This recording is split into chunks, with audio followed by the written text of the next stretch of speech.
It's the season now to look, smile, and love each other. And there at the Workers' Club, you're doing just that.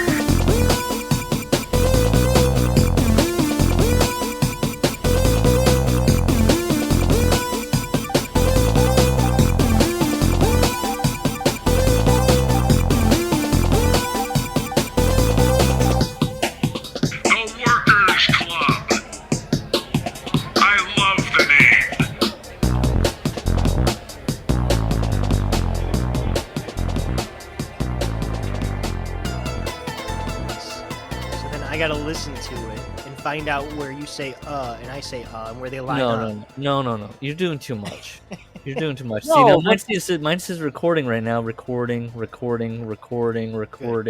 But it's not doing well, the if it's time. been like that in the weeks past, we're fine. Yeah.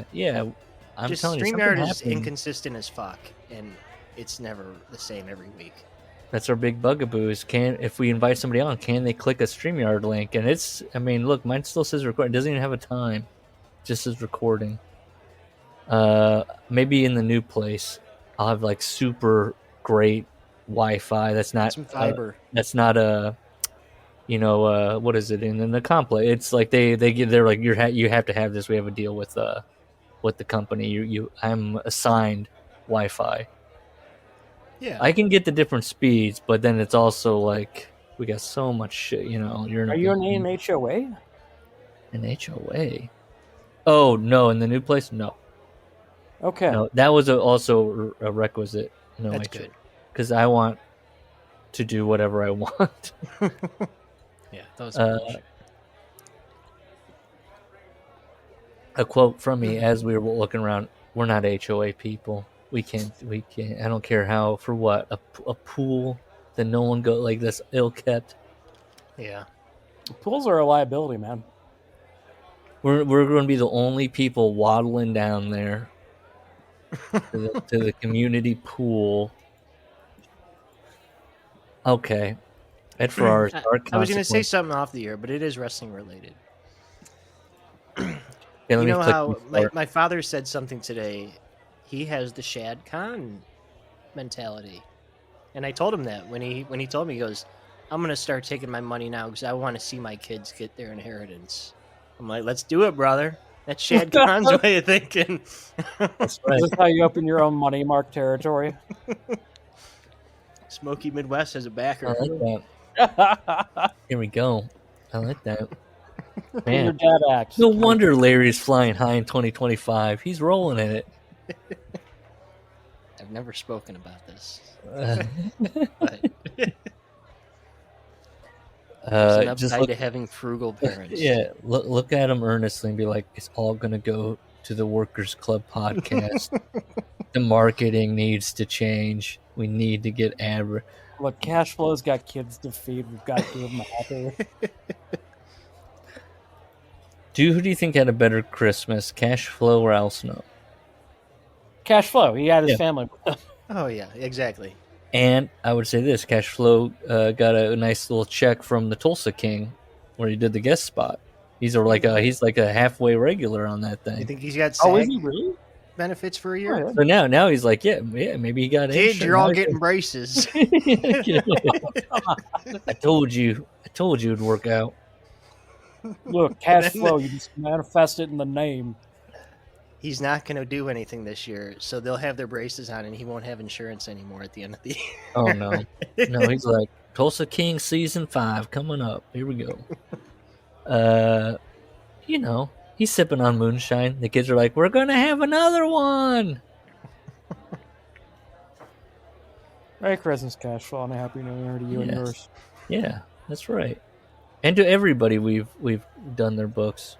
Brett, Mick, Vince, Brian, Steve,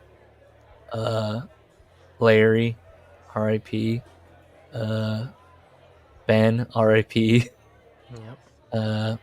Am I forgetting any? Oh, Sean. Why do I always fucking forget Sean? Sean.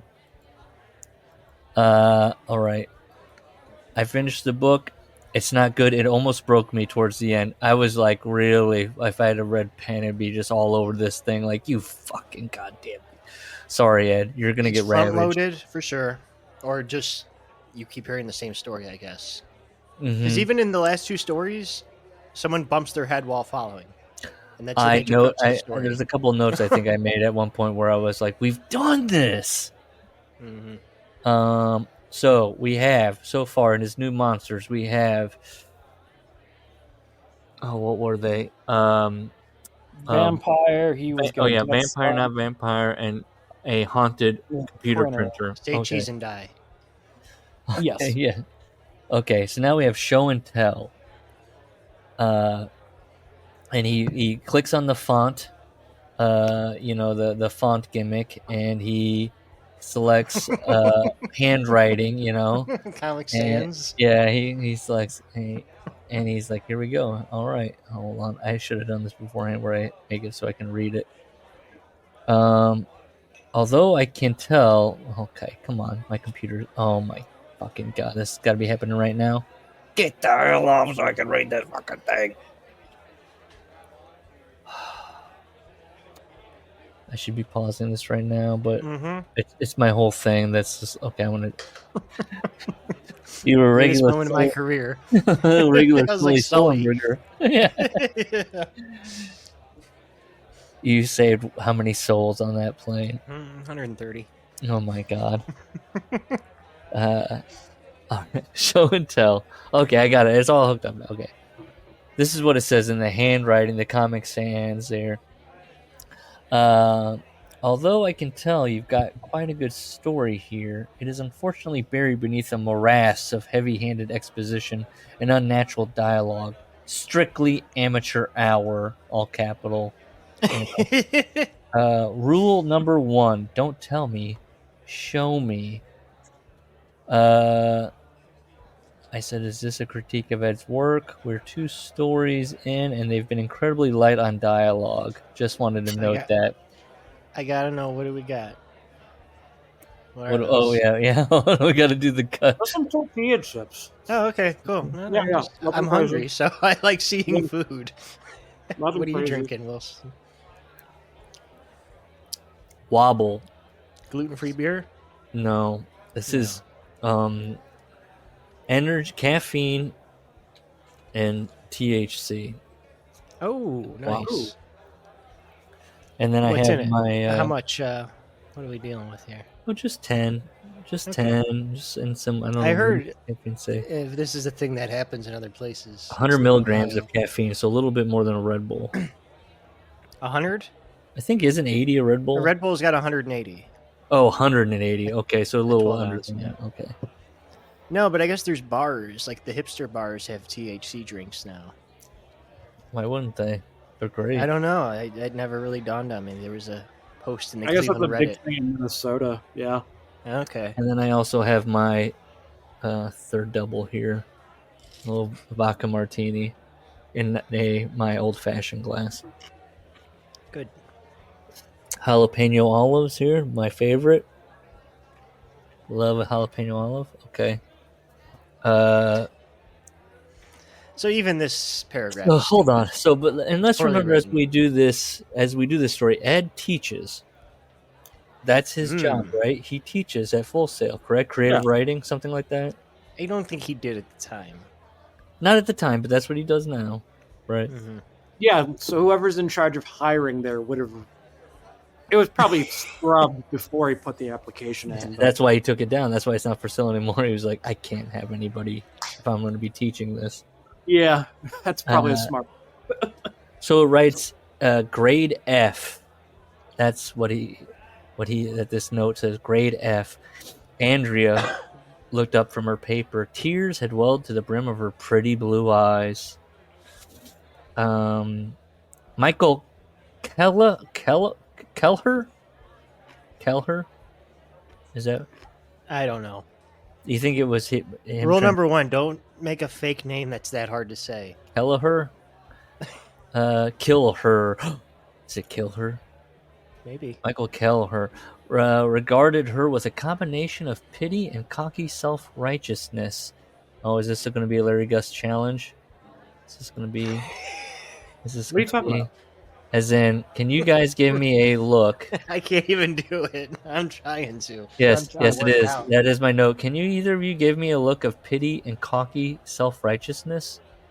I'm not good. I'll try That's it. no, those are contradicting. I'll try it. Oh, the one eye, the half face thing. Maybe throwing a pity, but also. He subtly pushed a box of tissues toward her. I don't know how you pull that off. You subtly. Real slow. Psycho killer slow. Yeah. She. Do you understand what I mean? What I meant in my comments, showing as opposed to telling? I think so. She lied. Listen. I mean, come on. She's at Columbia. You should know this in community college. Well, she really didn't know, nor did she give two shits. All Andrea knew was she'd gotten into Columbia after her daddy had pulled every string imaginable, and she had found herself in way over her head. And I wrote, another harlot, she'll get hers.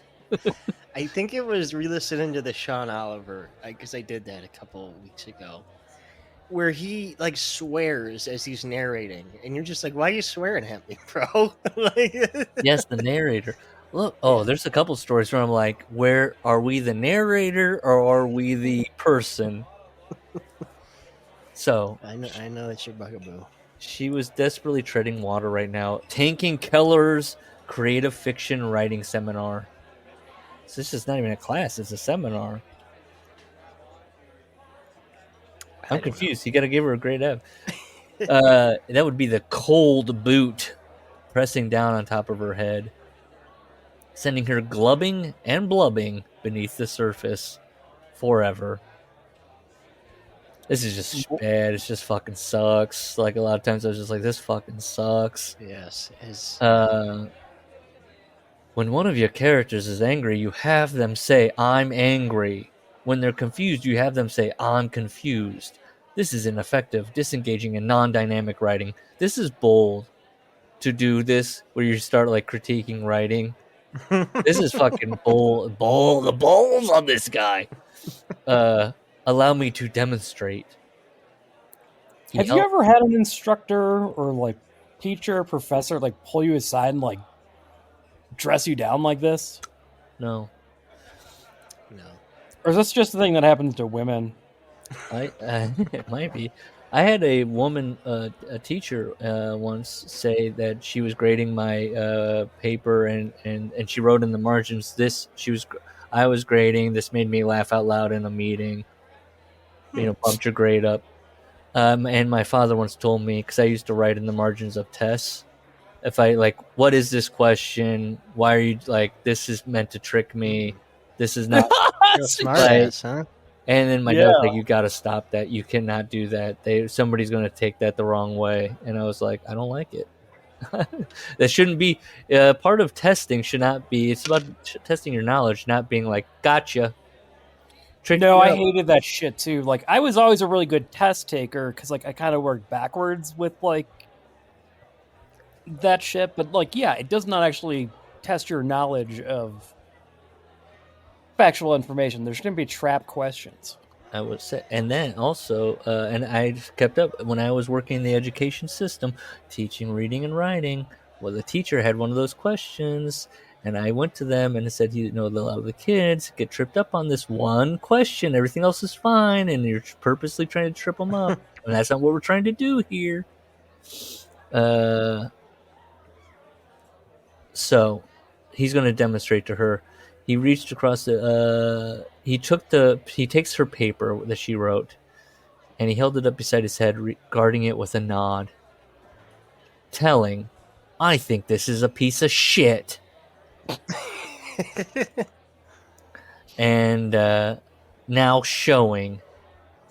And then he silently tore her composition into 1,000 pieces, one piece for each poorly chosen word, for each use of the passive voice, for each mismatched metaphor and misplaced modifier, for each affront to the craft of writing and the artists who practice it. Fucking bold on this guy. As a final punctuation, he tossed the confetti that had moments ago been the fruit of Andrea's considerable labor directly in her face. It does. It made me think today. That maybe most of like these low-level shows that he's writing for, and it's just a matter of having the confidence to try and write for him, and you probably will, because none of them are. They're all terribly written. I mean, he's gotten gigs writing before. I mean, how often do you watch something and you're like, I could have written that? I suppose, you know, I guess you just got to put your butt in the seat, right? It's that whole thing of like, there's hours to be filled out there, man. Especially today more than ever. But I guess that's also why we've got like AI just churn it out. It's easier than putting your butt in the seat. I also thought, you know, we didn't we go through Ed on either a Vince episode? I think it was somewhere. I swear on record we went through Ed's reviews of his, and he was not a well-reviewed teacher. He was a hard grader. Flashing back to he's just Keller. hoping for this to happen once, and I know, never will, because he looks like Ferrara. I'm raising an eyebrow. No, we should call the police. So he throws the paper up in there, all these little tiny thousands of little pieces. It's really just ripping them apart. And they're falling down on her, and several stuck to the wetness of her cheeks. That was a cinema. I know, he really thought he had a scene there. He's one of those guys. He's writing. I make a note later where he's just describing the movie in his head. Well, because he in the next story he keeps doing that jump cut.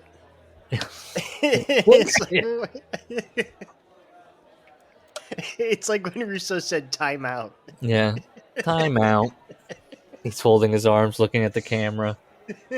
You wonder how I got here. So her emotional floodgates opened with a vengeance. She's not crying. A good sentence. No.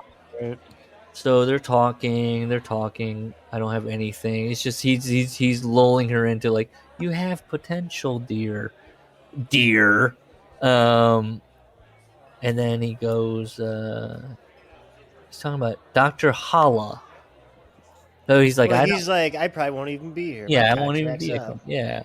That old fart is more obsessed with cramming his takes on Marguerite Kemp and Julian of Norwich down students' throats than he is with teaching them to explore their own creativity. Okay. That's a sentence. I say Marguerite or Marjorie. Those names mean something to Ed. Yeah, I know. It's that's what I thought. I was like, is this from a class? She let a small... I have a note here, Larry Gus. She let a small snigger escape with an accompanying smile.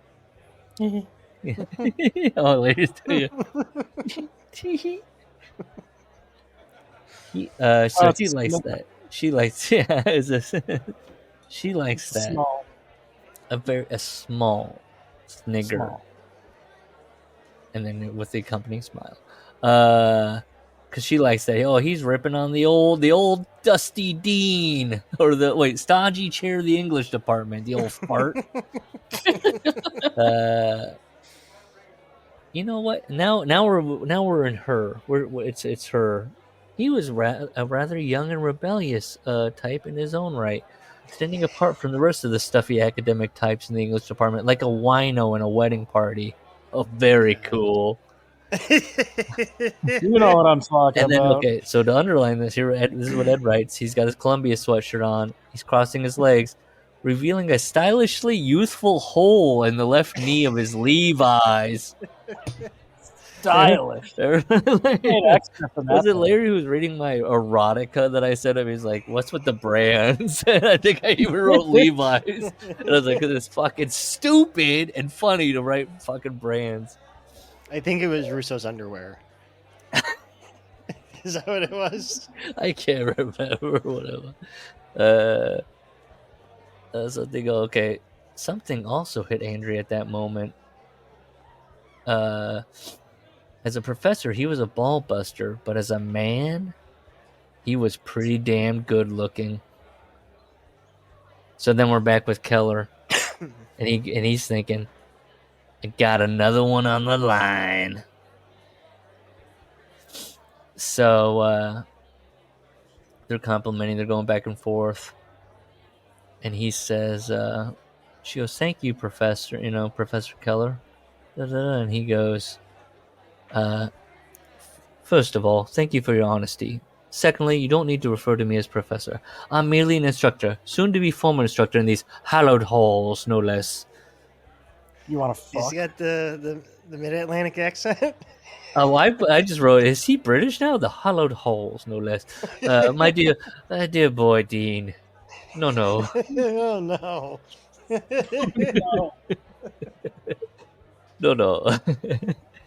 No. He saw his words find purchase in her face, and I wrote, ooh, better than finding tragic purchase, which was last episode. Which I, as a fan, this almost made me, I always say found purchase. I do say that, like, in life. Yeah, found purchase. Now I was like, God damn, should I not be saying that? I'm starting downing myself. Yeah, I don't know. So then she says, Andrea says, is there some way I can improve my grades? As soon as the words left her full lips. By the way, we're in her head, right? I think. And again, I don't know if he said it yet, but she's again redhead with curly. Oh, is it? I didn't miss that. Is she? Okay. Yeah, same exact. Oh boy. Ed's wife, you better have red hair with curly red. I mean, as soon as the words left her full lips. What was Christina Hendricks? Yes. Is that her name? That's like in this time period too. We gotta watch Mad Men. We gotta watch Mad Men. As soon as the words left her full lips, she realized where she may have heard a line like that before. It sounded like it could have been straight out of an adult film. Andrea Miles, first and last, in Extra Credit Cuties, Volume 7. It's got the 3 X's. All models guaranteed to be 18 years of age or over. Okay, this is Ed again. This is Ed telling on himself. Nick and Ed have definitely discussed porn, but like in an uncomfortable. The specificity of the title, and then also adding in the all. By the way, which is never part of the title. That's in the thing when that comes up as a. No, but remember that chat. They talk about porn. Oh, Vince is like, Ed watches it. I don't watch it. Yeah, but Ed you can tell Vince is probably the guy who just wants to hear about it. Like, Yeah. God. What were you watching last night, bro? Oh, you can't. You Really? gotta tell me about it. Just rent it, Ed or Vince. No. Amy will kill me. Just tell me what it was like. You think he ever loaned one off to Probably. Vince, and Vince watched it and volume on 0, red alert. He gets up to it too if he's feeling frisky. Yeah. Getting gimmick ideas. Whoa. Andrea, but yeah. So the woman in this, the young woman, says it and goes, "This is like one of those pornos an old man would watch." Andrea had been sincere when she first spoke, but the illicit image that played in her mind gave her a much better idea. As she looked at him absent-mindedly biting her lower lip, now we're back with him. He knew she had arrived exactly where he had invisibly directed her. Got another one on the line. We know. This guy is dumb at this point. It's been clear for a while. He just keeps thinking that. He's just staring. Got another one on the line. He was like, I'm so cerebral and smooth. I am the invisible hand. It's like he was going to get lucky tonight in the first story. He was going to get some. Yeah. I will never forget that line. And then so he goes, I don't know. And she goes, what about extra credit, Michael? He looked up into Andrea's hungry eyes.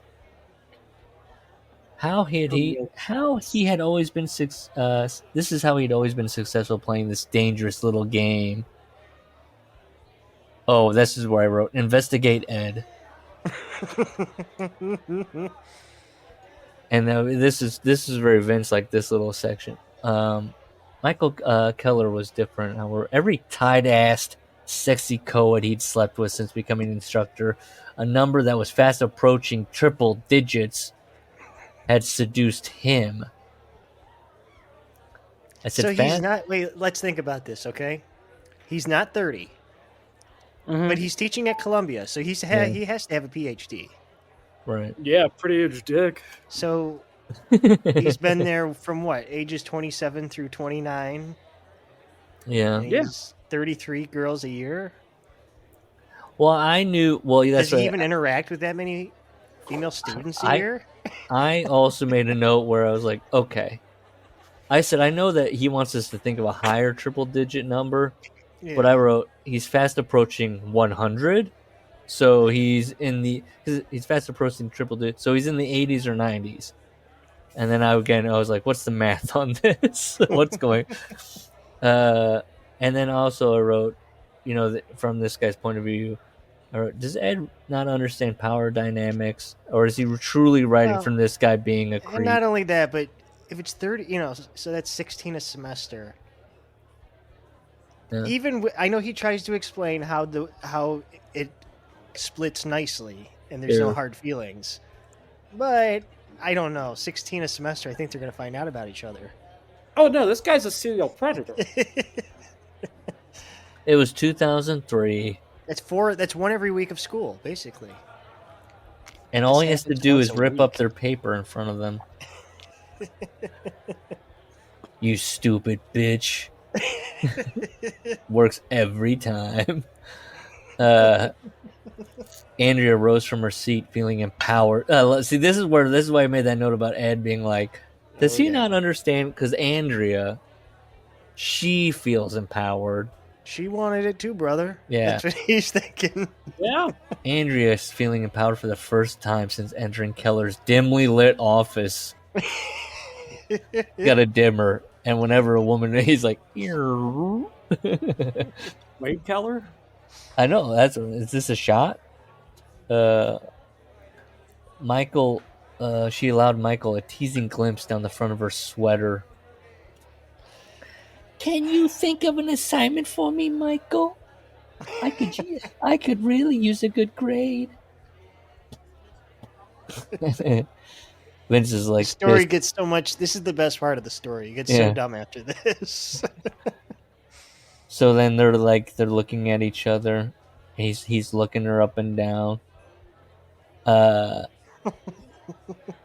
mean, it's all very bad, poorly written.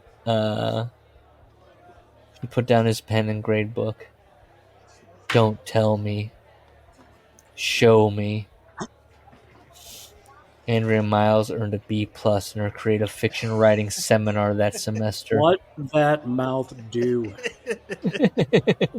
B+. Anything more would be egregious. They would know what was going on. Come on. So now he is Michael Keller. We cut to Michael Keller. He's leaving to go home on the subway station. Correct? On the subway station. He's using the subway. Let's see. A homeless man reeking of urine aggressively panhandled passers-by so that he might gather enough money for just one more taste of his personal albatross. Behind him, several students in rugby shirts tossed a frisbee back and forth on the lawn, while nearby a few others wearing hemp-spun Baja hoods and sporting dreadlocks played hacky sack with a detached focus indicative of the sweet pot aroma that lingered on their clothes. And in front of him was the only thing tossed about was litter, and the only game was survival. So again, none of this is necessary at all. Well, Ed is seeing the movie scene, and he's got every college type he's seen in a movie there. Yeah. The rugby players, the stoners, the who was the other group? That was it. This homeless people. Homeless people. Yeah. Well, you know what I mean, and again, he's writing this in 2005, right? Mm-hmm. Came out. This is fucking Sopranos. I mean, they show Colombia like this, and it's like very goofy, kind of like exactly what he describes. Yeah. It's like kids just laying down on the It grass. clicks. Yeah, it's when AJ's with his sister, and he sees what college is like, That's and he doesn't want to be like those people. Yeah, that's so good. So Michael smiled as he made another mental notch in his belt. You guys make a mental notch in your mind? One more No, down. Listen. Had another one on the line. I have a friend who was. Thankfully, I was high for my 20s. I think if I would have been sober, I wouldn't be friends with him because he was kind of creepy in his 20s, and he would he kept track. Contemporaneous notes. Yeah, he's like, number 93 last night. I'm like, oh my god, cool.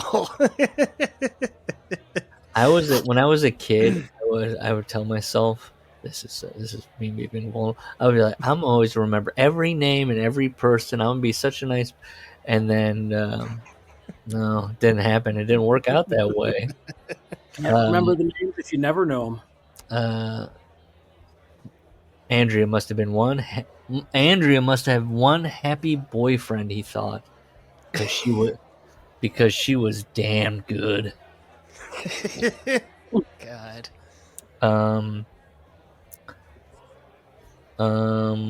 Should I read this? I'll read this. I didn't highlight it because I was just like, ugh, and I just wanted to move on. But while her writing skills had been as average as they come, Andrea had displayed a refreshing, stimulating command of the English language behind his shaded office door, demonstrating a notable facility with such nuances as active voice, exclamatory statements, and prepositional phrases. She definitely earned that B+. Go to jail. It's Keller's. Hey, he said he thinks to himself, it's Keller's rule number 1: don't tell me, show me. Right? That's the byline, as they say. New charges are being filed today at Columbia University. Yeah. Like on Nightline, or Dateline, when they show the clip of the computer screen, he's doing the perp walk. Yep. So he says he reiterates again that why this works is that he tells them that he's going to be leaving soon, and he allows them to seduce them, and it just minimizes everything in his mind. And he also knows that competition at an Ivy League university is as inescapable as the pungent scent of a garlic in an Italian restaurant. It's so fucking dumb. He's not even one of the Italian guys. So this is the narrator, because the next two stories are all Italians. It's all Italians. I know. This guy, I don't think he's Italian, and all of a sudden he's the one that's like, it's like garlic in an Italian restaurant. Inescapable. So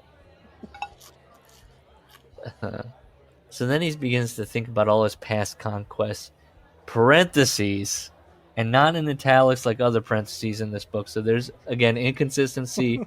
Who are we in? What are we doing? It had become, there's parentheses, it had become a little hobby of his. Who's telling me this? Ed? Ed, are you letting me in on Keller's little hobby? Mm-hmm. Oh, no. This is so bizarre. Oh, look, we got a lot of first and last. Hold on, I was cracking my knuckles as I was reading this. I was like, I fucking love names. Here we go. So here's his little list.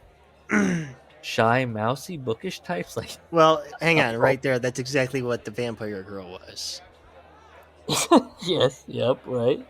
Yep. Oh my god, was it her? I might I'm already feeling the giggles a little bit. The combination. Well, hey, you know what? If we're filming, because as I was reading this today, I'm like, this needs to be a creep show movie where, it's each one of these stories following each other. It could be her.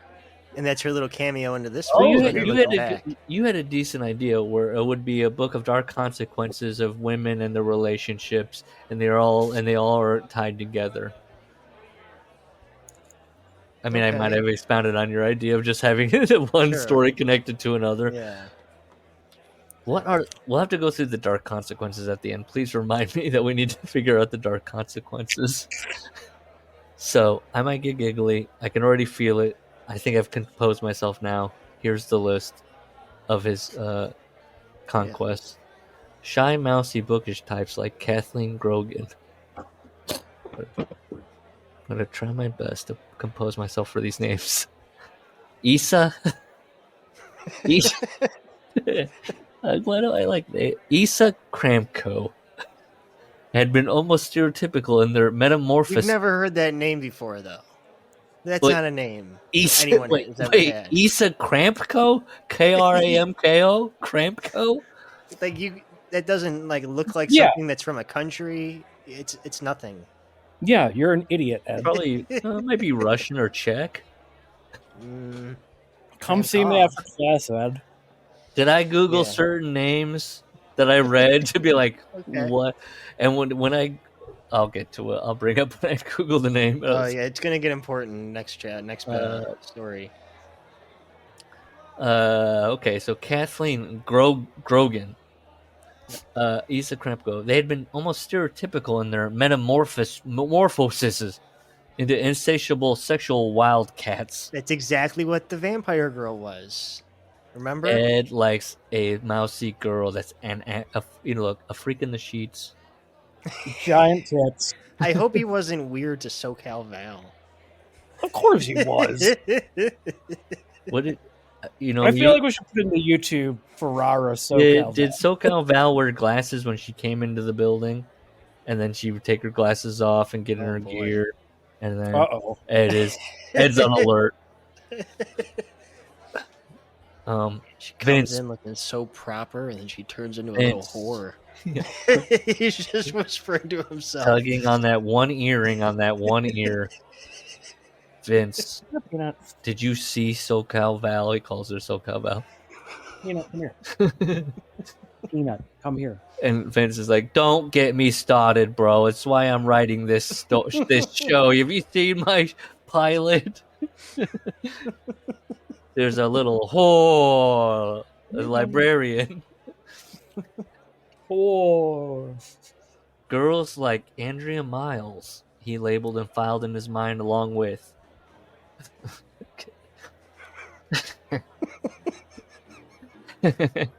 Heather Coombs, Michelle Richards, Tanya Dash, or Dosh. They were, I fucking hate it. They were built for stop. They were built for speed. and knew how to use their equipment well.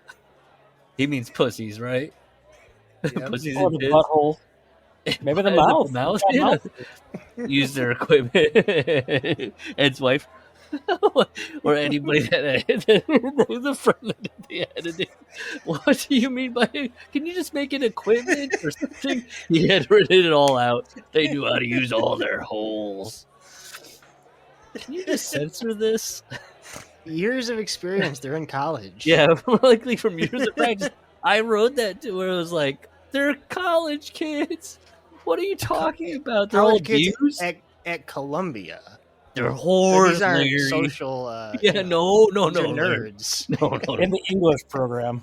They're Meadow. Okay. What do you think Ed thought of Meadow? He was just like, too many boyfriends. Well, no. Meadow was a virgin until college. I know. I remember the story. Go, spoilers, Gus. Noah, the Hasidic homeboy. I is it why I watched that scene again today? It popped up. Oh my god, Uncle Ben. Not even that. But like where he goes, he goes, what? was cool. He goes, Oh, well, we're Italians, so he puts it does this. So like we're Italians. well, you and know? then Noah's like, my family's in the business, show Yes. business, and Tony's like those old Tarzan movies or something. Or Well, he's a TCM guy. I like it. He goes, I don't know why I called it business. the kid's good at being a prick. Dude, his face. He goes, I don't want my daughter with their sons, and they don't want their sons with my daughter. It's like he smelled a fart.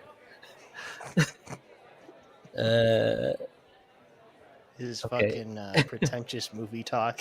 Oh my god. I like he goes somebody Sorry. no he goes somebody I read that's why kind of I think about somebody was saying he goes this is the only guy to survive saying fuck you to Tony Soprano. Was he gonna murder a child? But he says fuck you to Tony, and Tony boofs him here with the newspaper in the shoulder and goes, that's what I'm trying to avoid. And then that's played perfectly. Yeah. Why would he Tony's like the insolence of this child. He goes to Sil, we gotta whack this guy. He said, fuck you. I fear this young man. Chrissy, go up to Columbia. Here's his door. Tony, I'm high. I can't wait for Gus Spranos. I can't wait. I want to fantasy write that now. Tony whacking Noah Tannenbaum. And Chrissy scoring smack from a college kid at Columbia. Okay, look. You know he doesn't respect Noah because he goes through all the slang to describe him to his face. To Noah's horror.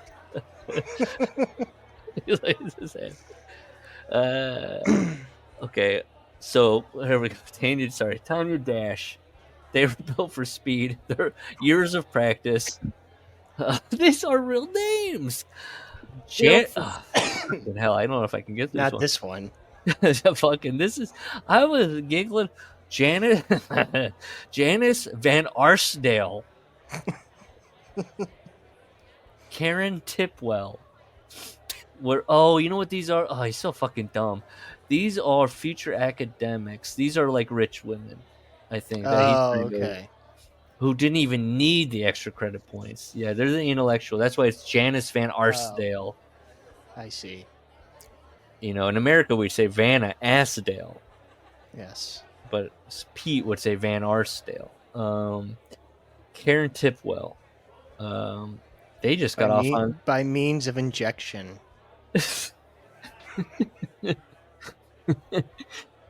Well, they got off on the idea of sleeping with an educated man they respected, as if he'd validate their intelligence and desirability by means of injection. And then now parentheses. I think we're in his mind now because they're at italics, and earlier they were not, but I think now we're in his mind. These are his actual thoughts. Then there was Deborah Banks.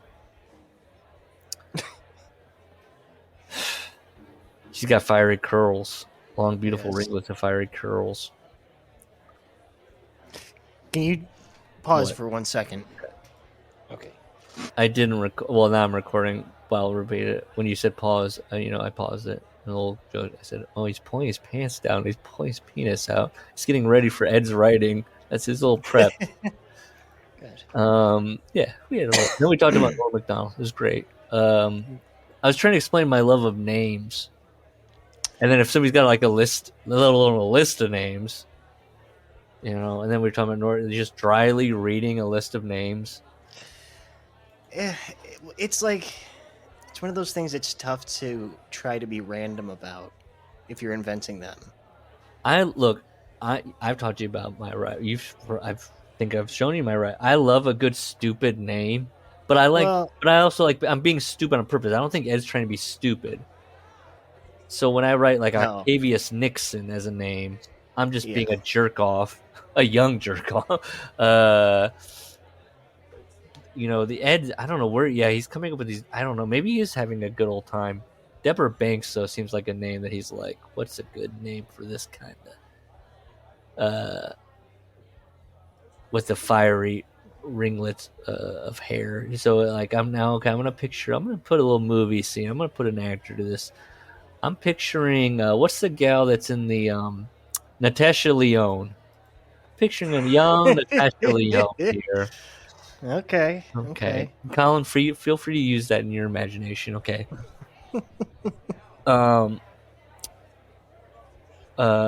He could almost smell her patchouli scent lingering in his nostrils. I got a little snort. I just saw the water. I'm with it. Patchouli scent. This is my dream girl. He's describing. Larry. This is why he was prepping. I told you guys. So hold on. Even though he hadn't thought about her in 2 years, and I wrote, yeah, because he was thinking about his conquests. It was a hobby of his. She was the only notch in his belt he wished he could fill back in. Weird.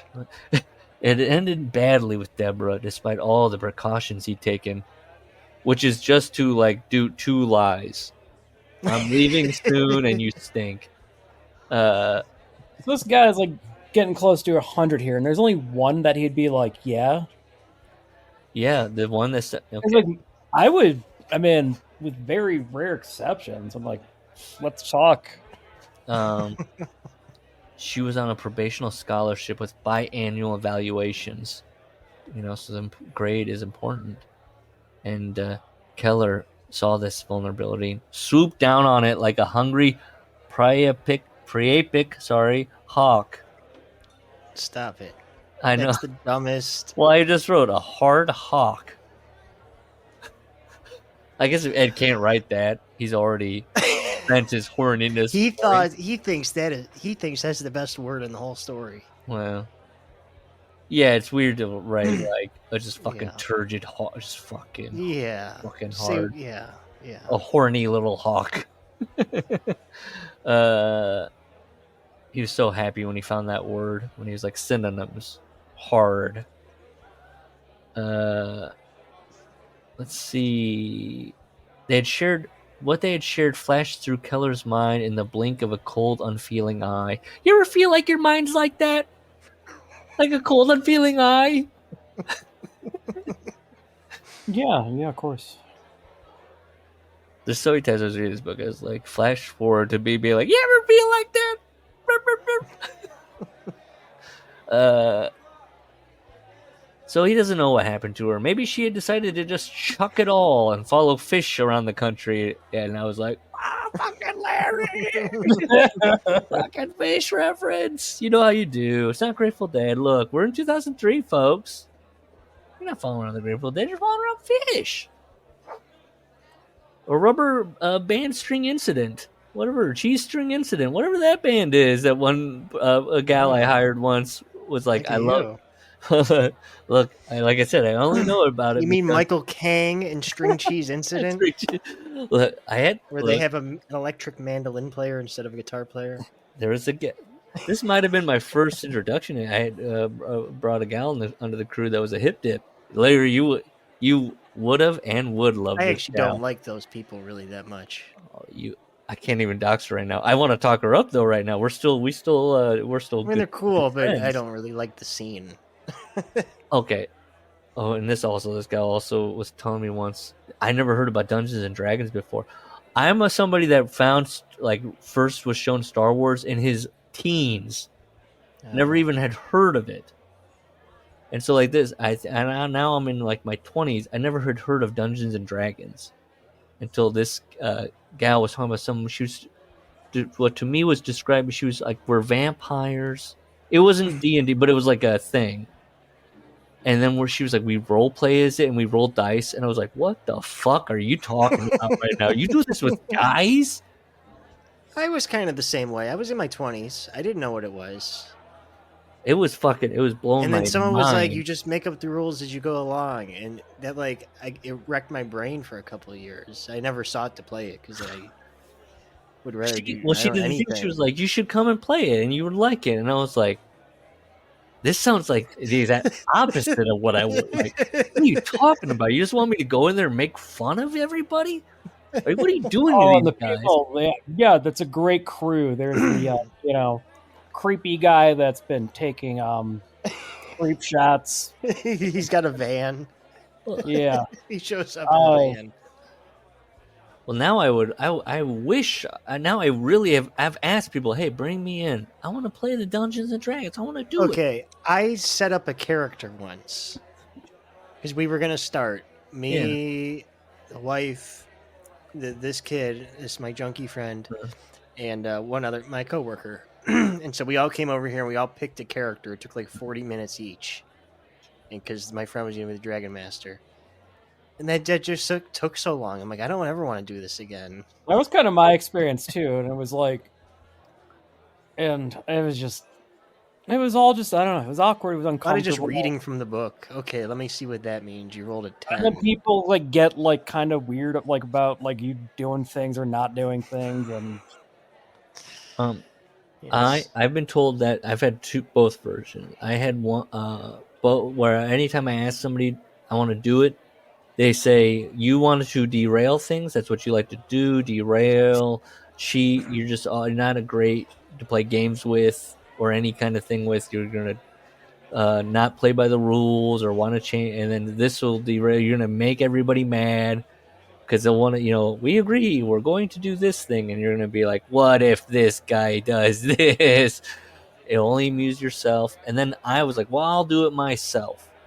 And then I did it, and I got we got my wife and I got people together, and also I was running it, and you got to do math, which didn't really dawn on me, and I'm not great at quick math, and so I'd be like, fuck yeah, hold on here, got to do this real quick. A lot of modifiers and shit. I don't know what the fuck that's about. Now I got to add this stuff, and then just in general. So then eventually I started doing it because it was me. I was like, oh yeah, like Gus was saying, you sure that sounds fucking right? Let's do that then. Right, yeah, that makes sense. And then it was that kind of thing where everybody's like, yeah, let's do that again next month. And then I don't want to fucking do it. I don't want to run this shit. I want to play and fuck it all up. So I got to read this part because I have it like read this part.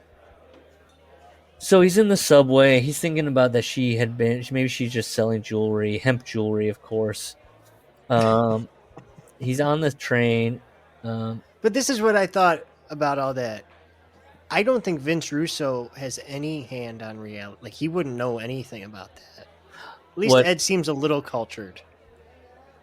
Oh, Ed spent time out in the world, yeah. Yeah. Russo would just know Kiss. I mean, but he wouldn't know that there are things out there that those things exist. If Vince wrote a screenplay, it would be like a Burks knockoff, which, depending on your view of like how good of a writer Kevin Smith is, but Vince would be, whatever you think of Kevin Smith, good or bad, Vince is below that. Yes. Yeah. So picture your favorite Kevin Smith movie. Now make it 100 times worse.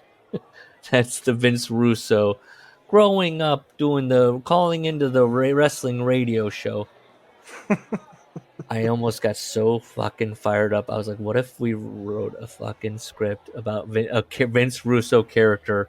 It's like it's Unbreakable Gem. What was it called? The fucking thing. But instead of Adam Sandler's like... See, I was thinking of a bit where he tells Amy he's going to get a job and he's interviewing with different shows. And so he's going to pitch his version of a screw job that should happen on that show. Yeah. See, I just like the dark Paul Schrader, like he's just this hole where you see him like just grinding it out. The movie the color scheme would be desaturated. It's not good. As he shuffles into his little home studio, and he's looking at the bills and getting them out of the mailbox, and they're adding up. And you he film doesn't it have much money as he goes through the uninterrupted take of him doing his "Welcome everyone to Monday." The shot of someone recording something is always great, dude. And you're not on his face; it's from behind, and you see what he's looking at. We don't know what he is. This is cinema. Yes, and it's just that uninterrupted being like, and in the glow of the monitor, be like right. You see it right there where he's going. D Butts, thank you for the $20. And then he takes a bong hit. Yeah. Yeah. Oh This my is God. this is an A24 This movie. is- yes. This is how Ed Ferrara describes, I think, a subway coming in. Invisible support joists slowly emerged from the darkness, glowing brighter and brighter as the rattling cacophony of the approaching train faded up in concert, as if some all-powerful hand were gradually turning a hidden volume control knob up from 0. That's just the sound of the train, I guess. That's fucking wordy. That's fucking... Some all-powerful hand is turning a Train got a lot louder as it got closer. And then which is funny because he does that all. Then he goes, by the time the sound level had reached 10, he doesn't like the loud noise. The throng of commuters began its laborious, unflinching push. I don't know. I highlighted its. I was like, there. Anything else? The throng of commuters, or it's an object. Keller glimpsed something that sent a chill. Here we go. Of recognition up his back. You ever have a chill of recognition? Yeah. I guess I do. Yeah, You see somebody out in public. Look, I'll take like, the L. holy Yeah, shit, yeah, that yeah. is that- Sure, right? yeah. Now we're doing this. I would. Is that the chill is when you're kind of like stop. Yeah. Okay. Give one to Ed. There you go. He got one. We'll give it to him. Look, we're always fair. There are a few people that could chill me if I saw them. Yep. Amongst the trudging crowd ahead, he glimpsed a woman. A woman. This is his thought, by the way. We should bring a woman or a girl. Okay. He thinks it looks like Deborah Banks. Or at least the back of her head. He can't tell. But Keller had seen that particular view of Deborah plenty of times. Because he fucked her. Right. Keller felt uncomfortable Thanks, at the thought of Deborah being on the same train. Thought. Guilty? No, not guilty. Awkward. So, he leaves. Oh no, people are leaving the train. The doors whooshed shut behind Keller, stirring the air around him and sending a faint waft of patchouli up his nose. The familiar fragrance sent a short glass of ice water. Maybe this is why Ferrara had those dreads. Maybe he was following the dead around that summer. Yeah, trying to bang hippie chicks. Filing when they reject him, he's filing it away. I've got a fucking story. You just dance away. That's what you do. You hit on them and they say no, and you just kind of dance away. There's no weird thoughts. All It's just right. all good.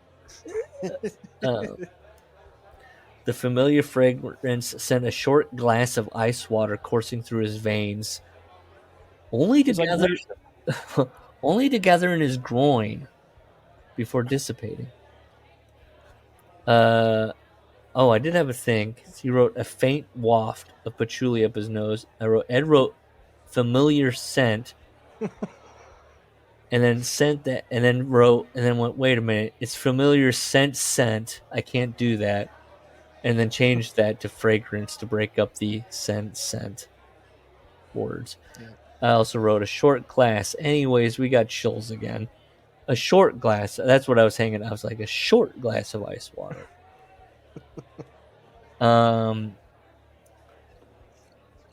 Did that mean Ed thought a glass of ice water? He was like, well, that's too much water to be in your veins. It would have to be a small amount of. How many women in Manhattan wear that same? Now, this is not in parentheses, but is in italics, so I have to again assume that this is his personal thoughts. Don't be stupid. She's not here. How many women in Manhattan wear the same flower child wannabe oil? And then we go back to parentheses italics, and he's looking around the train car, and he's intentionally avoiding eye contact. That was a New York no-no in any situation. I just like that. That's a New York no-no. He's talking more. This is where we're going to catch up. I don't understand what you're supposed to do. You're supposed to look people in the eyes as you scan the car? He scanned the car, but he kept his eyes down, I guess, so he was doing like that. He didn't want to make eye contact. That's such a strange thing to, I don't know, Yeah. care about. Well, yeah, I mean, I would assume that's not even a New York no-no. That's just everywhere. Don't lock eyes with people. And if you were on public transportation or when anywhere, you got to act like you're scratching your face and move real quick. don't. I mean, I make eye contact with people. I don't like. Well, I've been It's told weird though when it happens. Yeah, really. Nod him. What's So, up? How's it going, buddy? Buddy. Okay. He goes, so he's like, whoever this is, and then I sincerely doubt it's her, buddy. So it's a lot of him just going back and forth. Is it her? It's not her. It's not her. Then he goes, it's not her. And he just keeps staring. And he had seen her looking up and staring at him. He never saw her head raise or lower, which is impossible. And so then he's like, it's a jump cut. Because she's moving on, like he basically what he describes as a ghost in a movie, snapping its head up or down, all the frames are cut up, it's like a jump cut. And so then he just finally goes, it was a jump cut. And then his mind goes, a vision. It was the only explanation that he could fathom. His eyes never left her. And I said, this is because he's telling himself it's not real. I wrote, this is getting tired. All of Ed's characters are Ebenezer Scrooge. Every story is the guy going, it's an ungested bit of beef, a block of mustard, a crumb of cheese, a fragment of underdone potato. There's more gravy. I wrote it all out. There's more of gravy than of grave about you. Which is a good line, by the way. There's more gravy than grave. Me. Finally, Charles Dickens gets his flowers. When you wrote more gravy than grave about you. It was okay. So he's like, my mind is playing tricks on me. It's the only explanation he could fathom. His eyes never left her. Okay. Then he's like, okay, everyone's leaving this train. And then he goes, yes, he notices no one else is getting on. Yeah. Who is not Deborah Banks. That's what he used. His mind, or I guess his mind tells him that. As with the jump cut, Keller realized that her movement was impossible. He's like, I see the movie now in my head. You can't move like that, like a jump cut. He goes, he sees her. She's got her head down, and she's head bowed, asleep, in reverence. We're going like we're off the rails. He can't stop thinking of that woman. Don't think of an elephant. Ha! Gotcha. Okay. What? He tells himself in plain text. He tells himself, "Don't." Oh, I see. I'm sorry. I spaced. Okay. No, it's fine. No, he says, "Don't think about the woman," and then his mind goes, "Don't think of an elephant." Ha! Gotcha. To tell us, like, haha, you think of whatever you're trying not to think about. Yeah. He squeezed. He squeezed his eyes shut as hard as he could, looking like a small child who had just sucked his first lemon. You know the type. Have you ever? I don't know that I've done that. Ever just closed your eyes to like shut something out, and you look like a small child who just sucked his first lemon? No. He snapped his eyes open, only to be greeted with complete darkness. Momentarily disoriented, his first thoughts. Okay, so this establishes Keller is dumb. He snaps his eyes open. He knows that he has opened his eyes. He's a human being. And then he sees complete darkness, and he thinks, "Are my eyes open?" Well, I don't know. Yeah. Have you guys ever been in a dark room and you open your eyes, and then you're like, "Oh shit, wait, hold on, are my eyes still open?" You try to open them harder. If it's 100% dark, Come on, you know when you've opened your eyes. I don't know. Gus, we're like an hour and 9 minutes in, and Gus is like, "Fucking hell, we have 100. No, we have 90 pages left." we're not finishing it. That's okay. Oh, come on. 3 shows. Jump cut. By the way, I mean, we got to change our fucking book order anyway, so we need the time, right? I mean, we'll talk about. We don't need the time. Look, Larry, you're free, right, Gus? You're not gonna. You're in the West Coast, right, or Mountain Time. We can go. We can go like till 2. No, it's okay. I'm doing a job for my parents tomorrow. That's my only restriction. I'm doing a job for the man. Jump cut.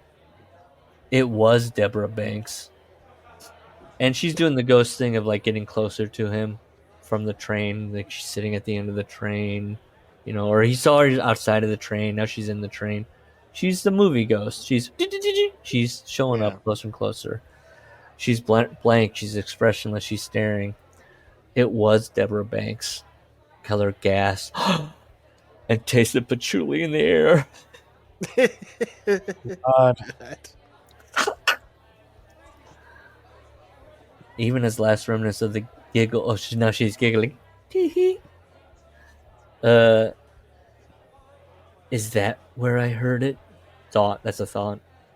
He could still see her face completely blank, sallow. Parentheses. Dead. So now he's seeing what's going on, hidden from view. She's been holding something this whole time. It was a child. No more than an infant. For thought. Not mine. The baby was swaddled in a moldy, soiled, threadbare blanket that any self-respecting derelict would turn his nose up at. That's my favorite kind of derelict. Self-respecting? Yeah. Thought. Too small. Too small, not mine. 2 years ago. 2 years ago! He can't do math. Now, do you How big a realize baby that is in 9 months. Do you realize that he hinted at this in the beginning of the story? Oh boy, Ed's gonna fold his arm and go, "You didn't, you didn't get it? When he said, this is the one that was bad, even though he had used protection. Oh. Yeah, that made you think there. He got one over on you. I think I thought he meant it as like... Because I kind of saw it right away, and I'm usually not good at getting that stuff. I must have lost him. I'm going to find that. We changed our minds. We're like, actually, you got us. Ray book. 10 out of 10. It's just another stupid plot twist. I mean, just like the vampire ones. I probably just misread it, which is... Yeah. Look, I mean, it's halfway clever. It's not too obvious. So if you didn't get it, that means it kind of worked. I've never claimed to be the smart guy in the pot. If anything, I'm the dumb guy. Yeah. You are the least educated. It's all street smarts up here, baby. I'm the real CM Punk, except on a farm. Forcing the topic. If you were talking about real people, I don't know why I'm doing this. It's because everything's a sauce in my head, so I'm doing this. It feels good. It's all swirling. I'm the real one now. Anyways, so now his mind's telling him it's only a vision, and then back to normal. What did any of it mean? I don't know. And now we felt a chill of recognition, and now we've got a violent chill. Chill alert. Put in the sound that goes whoosh. Chill alert. We got a violent chill. And he's seeing her. He's trying to figure out what's going on, confused yet compelled. He's following the ghost now. And then his mind goes, answers? So I guess he wants to know who I don't know. Who are you? What are you? What happened to you if you are Deborah? I don't know. None of this is conveyed. At first he thought, and now he's already following a ghost, I feel like, but then she disappears. At first he thought it was another trick of his mind. Because the lights are going out. And it's like, well, your brother, you're already so deep in the supernatural. Power failure, his mind thinks? No, lights over there. Hell. No, there, over there. Over there. You ever just sing old-timey songs for yourself? Yeah. I do find myself humming like my grandfather used to from time to time. Yeah. I've told people, you know why I'm happy? Because, the whole singing while you work, I do that. I have not a care in the world. You're singing at home, singing at your job. We used to, at the grocery store, we had this clerk who just stocked shelves with us. He was like a 45-year-old black guy named Ron Duke. He That's had a great name. golden pipes. And he would sing to every goddamn song on that radio while he was working with you. What happened to that homeless guy? Wasn't he from Cleveland? Remember the one that was Columbus. How'd that turn out? He I know. I every 5 years I do this same thing where I forget what happened to him afterwards. He got fucked up again, and then he entered Dr. Phil's orbit. Oh and, no. It was, He's part of the machine. Yeah. I'm ready. He's probably MAGA now, you think? Oh, there's no question. Ted Williams, the homeless man with the voice, is MAGA. Ted Williams? The man without a head? And a voice? What happened? Oh shit, where am I? What the fuck? One of our earlier memes, really. It really was, yeah. I lost my page. Oh, okay. She has. He's followed her. She's now on the tracks. And a burst of fear shot through Michael's mind. But then, because he's looking, he goes, "Oh my god, she's gonna get run over by a train." But then, remembering the empty platform and trains and the surreal, dreamlike nature of it all, he realized it was fairly obvious the transit system was a bit off schedule today. So this narrator's telling us he knows that he's tripping right now. Mm-hmm. Mm-hmm. She stood, though, stock still in the gloaming. Yep. Keller felt the coldness of her gaze. As you do. What happened to you, Deborah? She's not. The ghost isn't answering. He's walking towards her. He's trying to see the baby. She's laying the baby at her feet. With one last blameful glance. Give me a blameful glance, you guys. Yeah, you tip the head. Did this. Gus is just asleep.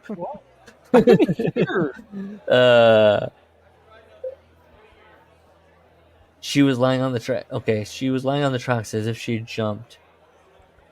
And then the mind was pushed, had to be pushed, wouldn't jump. Not my fault. Not my fault.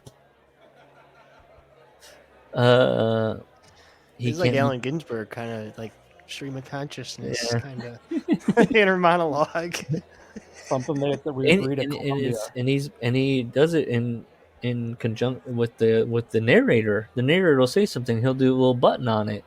He Yeah, could that's not true. bring himself to turn away, and then his mind is like, again.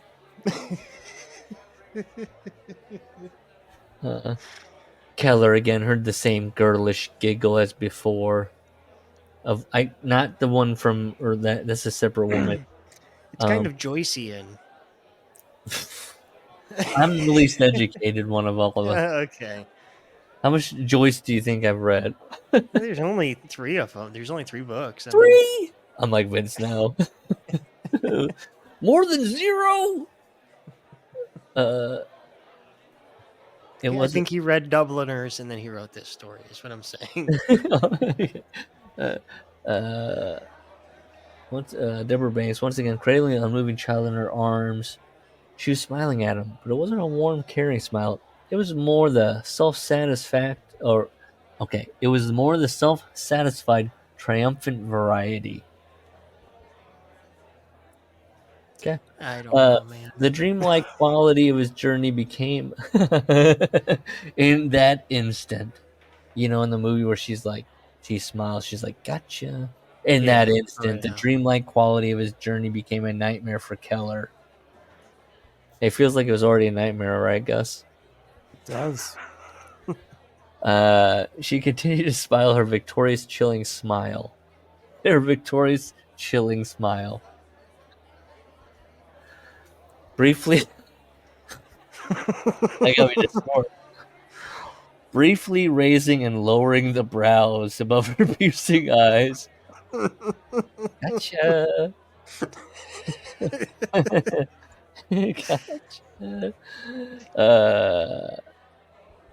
So then he realizes he's on the tracks. Before the arriving train took him under its wheels, Keller understood. She had shown him. And we're boo, boo, boo. Thumbs up, thumbs down. Thumbs down. Thumbs down. Okay. Family business. Again, I was trying to picture these as little TV shorts. Yeah. Tales from the Crypt. Yeah, right. Or I was just talking about that shit. What was the one?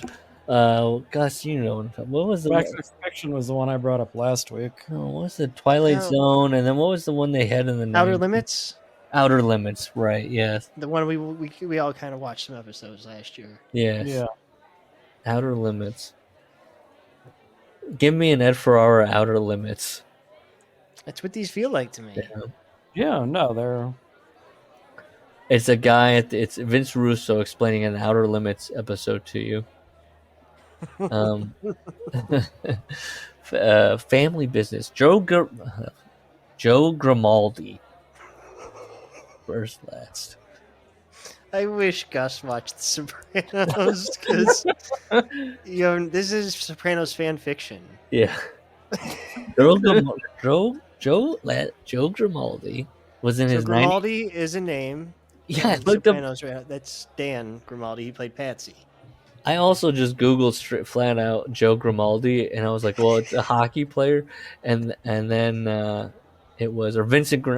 I did one of them, but then that kid was like born in 2003, and I was like, well, he definitely Ed predicted this. Joe Grimaldi's throwing a spent cigarette out of his '99 Lincoln Town car.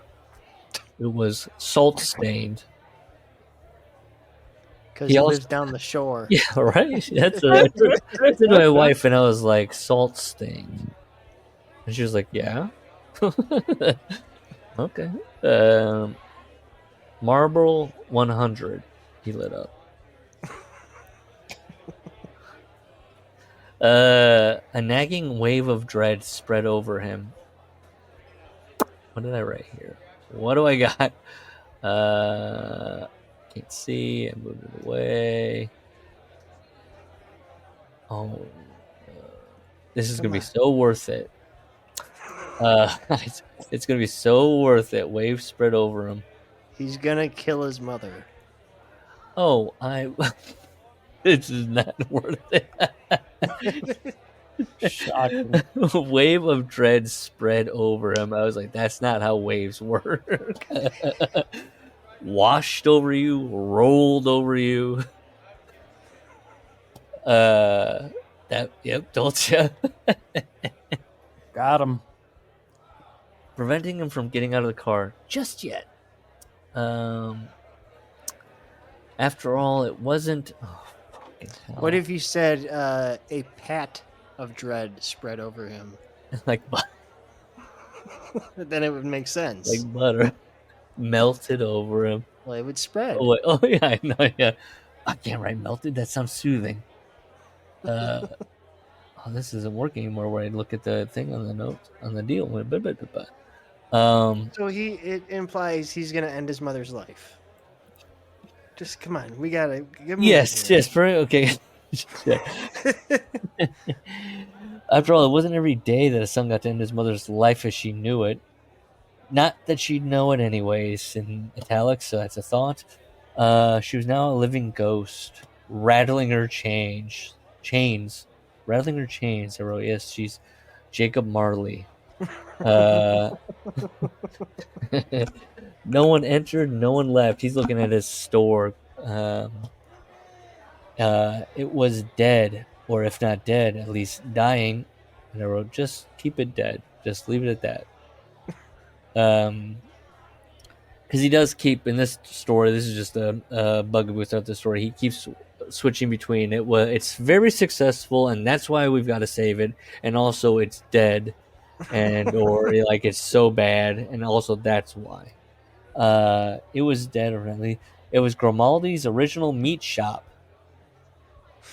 And I said, Ed, watching the scene at Satriale's pork store and thinking, I've got an idea. It was his customers were all hefty Italian wives and mothers. Okay, and they're snatching up chicken, sausage, and brajol. And it amazed Joe how similar the women looked, as if they'd all been cast from the same I don't really think mold. of chicken being. Well, maybe they're doing the 7 fishes, but they don't have any fish, so they use the chicken, the fish of the land. Yeah, I guess. I don't see you know what I mean? If you go to a butcher, they don't have chicken, do they? Am I off the mark? No. They Just have deal with they pigs have and cows. They have some. They have some. Okay. It's We I haven't would really say- ventured into the hipster meat market department yet. I don't want to shout the guys. Yeah, I mean, I don't want to shout out our local and like the town I grew up in, our local place, because they have they have bad politics. Imagine that. So this is my favorite Italian place. It's but okay. oh no, I don't know. No, I don't think this guy's Italian. I don't know what he. There's chicken. That's all I took all that to be like. There's chicken in his place. All right. okay. Okay, here we go. Ready? They're all overweight and hefty. He's amazed. They all look the same. It's good, fellas. Well, they got teased out Jersey hair, 10% more makeup. They needed more than they needed. Wearing rhinestone bejeweled sweatsuits that they probably picked up at a flea market last summer. He's getting very judgy. It's so You're stereotypical, though. It's Well, yeah, and I also wrote, Joe, an Italian, is amazed that every woman looks like Ginny Sacramone. He's shocked. He can't believe it. Him himself, an Italian, is like, you ever notice y'all look alike in the movies? Look, I don't want to. A lot of times I was wanting to make fun of Ed, but Ferrara, right? So, and him and Russo, they're paisans. Mm-hmm. So they probably, they're probably pulling from their real life. Do you think when Russo read this story, he was like, "Oh my god, if this was Ferrara fruity"? from Arizona? You found out? It was like he was all over the place. There can't be Italians Russo's in this. feels authentic to me Arizona. because Russo has his own kind of weird takes. For this, all seems very performative to me. I don't think Ferrara's grandparents ever made their own gravy. Is what I'm telling you. You're saying Ed is an Italian, but only by name. But then he likes to he's like pulls from that. He's like, you know what Tony would call him? A Wonder Bread Wop. Just like Cusimano was. Yes, he's an Irish guy, but it was his how many generations ago, that kind of guy. But he's got the flag. He's dressed in green. So he could. Oh, so then he says when these customers, they're all heavy Italian women in rhinestones. He can picture them serving his delicious meats and sausages to their loved ones. It was probably the only time all week when their families would get together for a proper meal.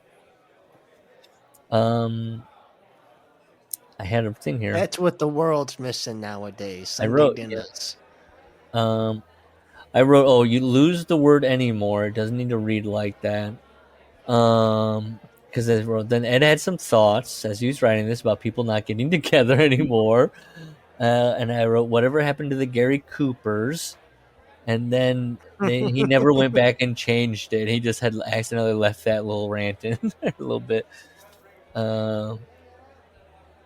They have chubby sausage-like fingers. I don't know if you know this, Gus, but they're fat. Yeah, I've gathered that. And they're spending the money earned from the sweat of their blue collar husbands. And this is where I think I noted that he always, to Larry's point, brings up beef, pork, and chicken. Whenever I wrote just write meat. He'd watch because he does it multiple times. He'd watch them grab the paper wrapped bundles of beef, pork, and chicken.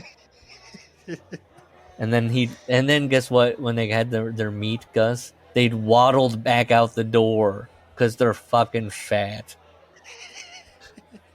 Anyways, it was an Italian butcher shop in Oakhurst. He brings up the paisans. I nodded.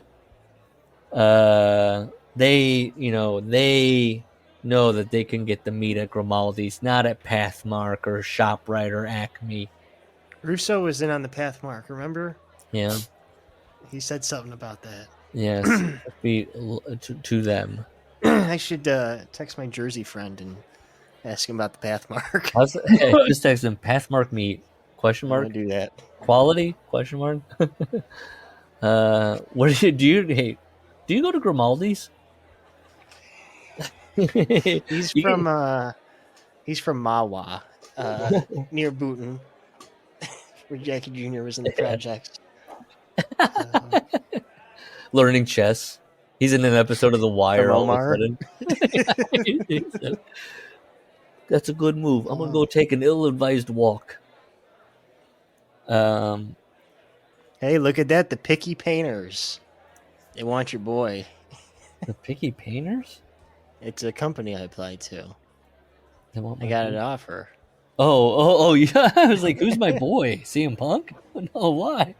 There you go. Picky paint. And you are a picky person, so there you go. I think this is every painting company has a pun name, or it's a stupid fucking funny name. This is a conversation that just happened in the shop about names for companies in certain industries. Well, this is a Seinfeld bit about mattresses. Oh, see, I don't. Mattress place. I don't. That's a bad show, yeah. so I don't watch that. Lumbar Yard. Yeah. That's such a good show. I love that show. No, it's bad, guys. It's bad. Oh, that's a good show. You're just mad you couldn't get Shoshana Lonstein. Who? Is that a reference from the league? Oh, that's the 17-year-old Seinfeld was dating. No comment. Shit. Okay.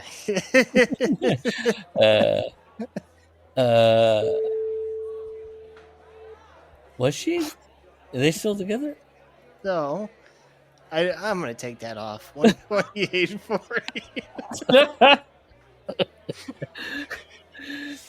What? I can't say that. So I don't want to be an edgelord. Okay. Whatever you say the time and clap or what? Clap. Go 128. ahead. Okay. Here we go. Besides, they would rather fork over their hard-earned cash to one of their own than to some nameless, faceless corporation. The big supermarkets usually ran specials that dwarfed anything that Grimaldi's could ever do. Their deli counters alone were bigger than any of Joe's shops. But it was the personal touch that mattered to Grimaldi's customers. And I was like, yeah, it's got a good read on this. That's why all those family shops were putting Walmarts out of business. Because these fat oafs women were always like, we got to get the personal touch of Grimaldi's.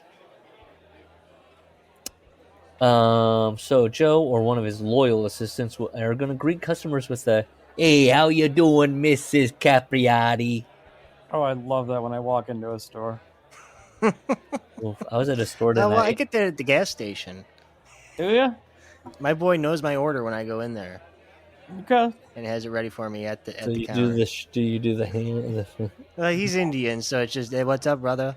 And I say, "What's up, brother?" And that's our relationship. Not dangerously close to a Sean Oliver character or an Ed Ferrara. What he sounds like. I'm not I exaggerating. saw you, printer. Walk up to him and be like, "I saw you, printer." Yeah. I am a man of business with a neutral reputation. Reader's Digest, a collector's item.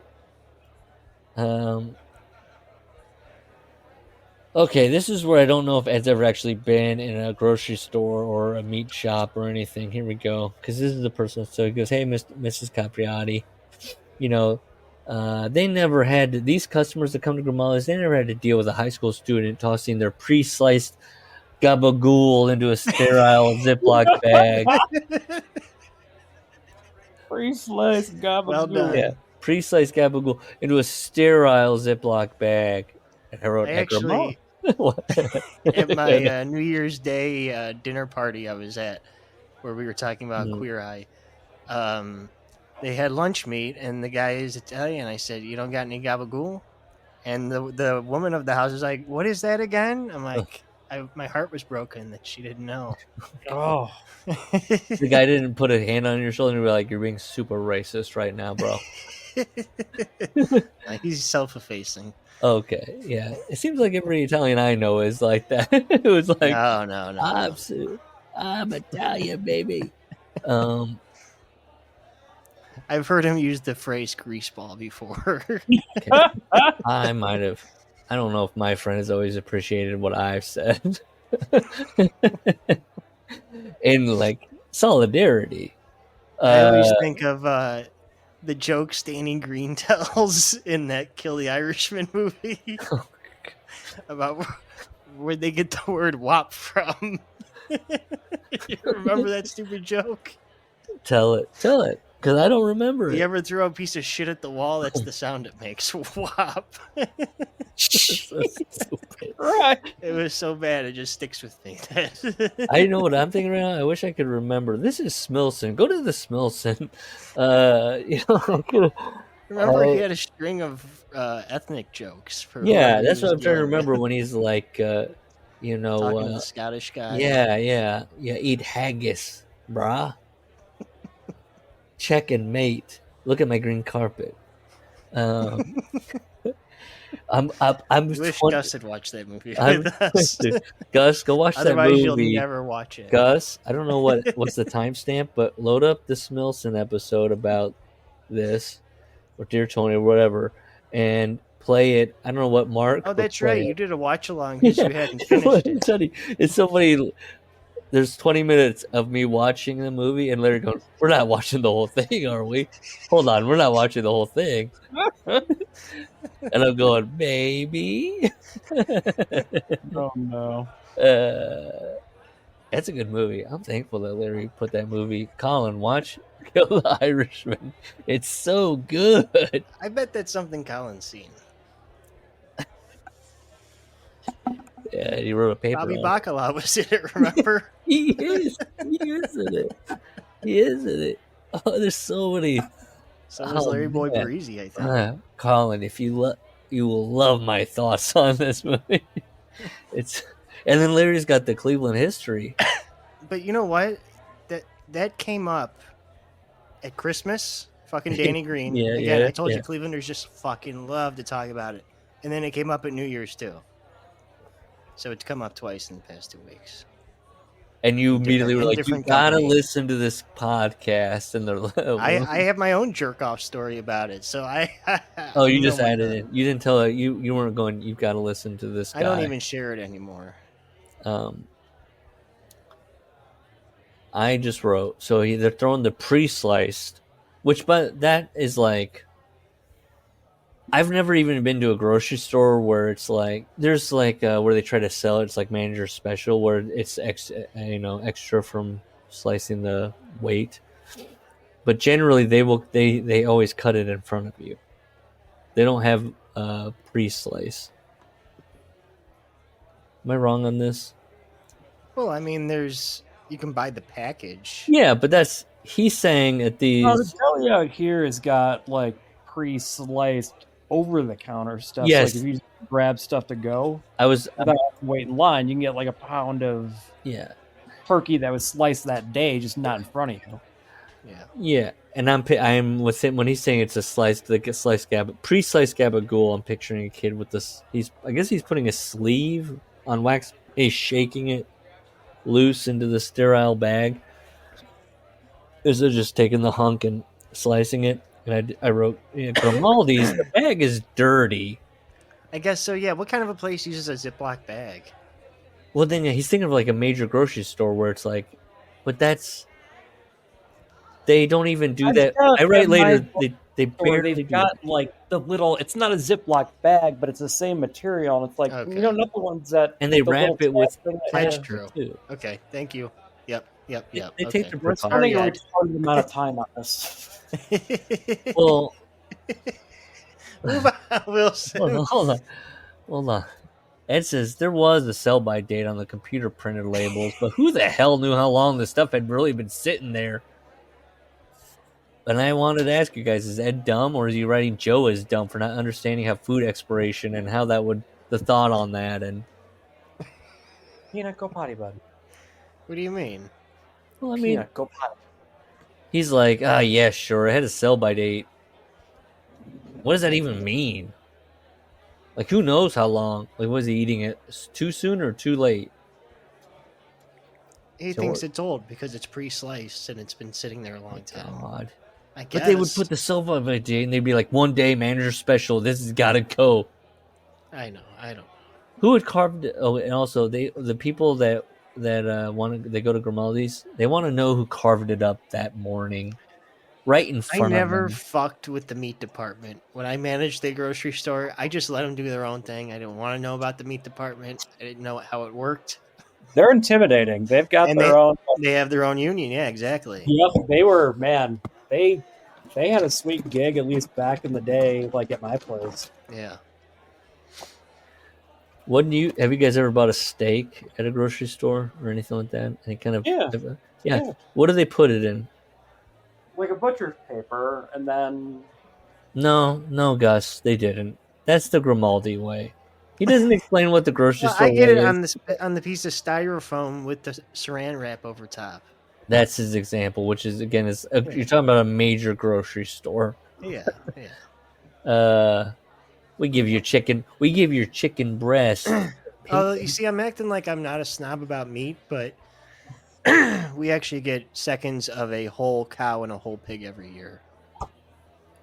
Yeah, that's always a good gift. If you want to know what to get to people, you get a big free whatever you want with the ice packs of meat. That's always thumbs up. I've never said food. Grimaldi's. Oh, should we start? Hey guys, should we start a food shipping where we ship meats, but call it Grimaldi's? No, but you know what we need for our T-shirt store on ProWrestlingTees.com/theworkersclub. It's going to be the Satriale's logo, but it's going to say Grimaldi's.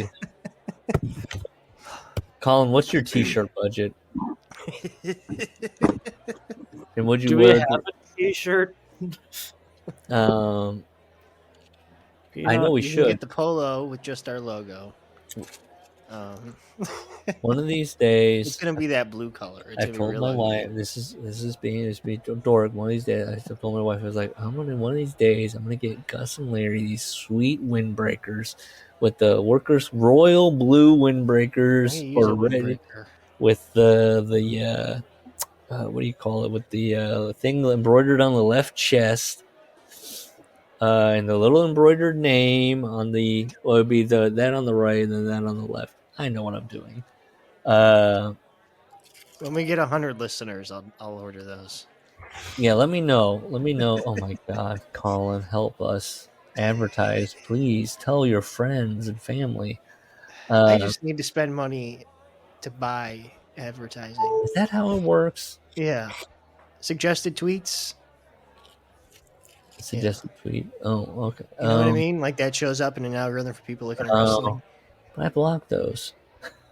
Not the rubes. The rubes don't cut You this see the part same out. thing 3 or 4 times, you're going to click on it eventually. You're like, these guys are hot. What's going on? I keep seeing this. That's true for my Is this YouTube something I don't algorithm. know about? That's true. My YouTube And if you buy algorithm. some followers, then you already have response. You're like, shit, they're really fucking hot. Look, they even got people interacting with them. This is the way the world works. Well, this is why I trust you to do it. I mean, this is. I can't. Grimaldi's I don't original. have the self-control You can't. to go back to Twitter. Yeah. Grimaldi's original meat shop was dying faster than the .coms of the 90s. And now Grimaldi's was... Vince is nodding along. My blue chips. Yes. My AOL stock. That's .com. Now Grimaldi's was terminal as well. I wrote, like the .coms? We're shifting now. And the cancer, and I was like, okay, all right, we're with this one. That was killing it was the very woman who kept the shop alive. When Rose Flashback. Grimaldi's husband Vincent left her back in the fall of 1960, it was the biggest scandal that Oakhurst had yet seen. I got it. Everyone knew the handsome, swarthy butcher had been illicitly seeing Marie Stills, no relation to David, for some time. Those butchers, man, they live a butcher's life. So everybody understands what's happening in the town, and everyone was quiet about it. But in private, it dominated the hearts and... What? As long as he goes home to his wife, it's all that matters. Mm-hmm. And then Listen, they've got healthcare, great benefits, time and a half on holidays. You ever hear a rumor like that? And then in private, it dominated the hearts and minds of everyone in town. The butcher is not fucking his wife. The Oakhurst butcher. The vivacious, attractive Marie had been recently widowed. Oh, he saw her and he was like, I know. Oh, no children, never mind. No family and no inhibitions. Oh. Rose, Grimaldi, on the other hand, was merely pretty in a plain sort of way. She had lost Vincent's affection to Marie's striking, sensual beauty. And then so they split ways, and he disappears, and the gal disappears, and Rose would smile sweetly and shrug when people would bring it up. He left me. His loss. Now, was that a pound? Is that a pound or a half of mortadell? Ginny. Ginny, he even says it. Yeah, and I wrote. That's where it was like. I reached out to you, and I was like, he was watching Sopranos. I have nothing. If the business had prospered under Rose, it absolutely flourished with Joe in charge. His success led to his opening 2 more locations in neighboring towns. I don't know why I highlighted that. I just thought it, man. Don't know why. It just is highlighted. His success led to his opening 2 more locations in neighboring towns. Yeah, I mean, he does bring up that it turns the original into the original meat shop. Oh, he's married to his high school sweetheart, Michelle. And then he kind of talks about how him being busy with the success of the shop, it pulls him away from his family. He's cheating on her. He's starting to notice his mom is forgetting things. Jesus Christ. Hurry And then he gets back. So then Dr. Mooney, new character, somberly informed Joe that Rose was experiencing the primary stages of Alzheimer's disease. It was advancing very rapidly. So he's like, okay, he wants to play. She doesn't want to be in a home. And then we're introduced to the worker that's always around Rose. On a daily basis, Joe would get calls from Lenny Altieri, which again I think is also a Sopranos thing. Yep. Hold on. Jimmy Altieri was a rat. He gets killed in season 1. So,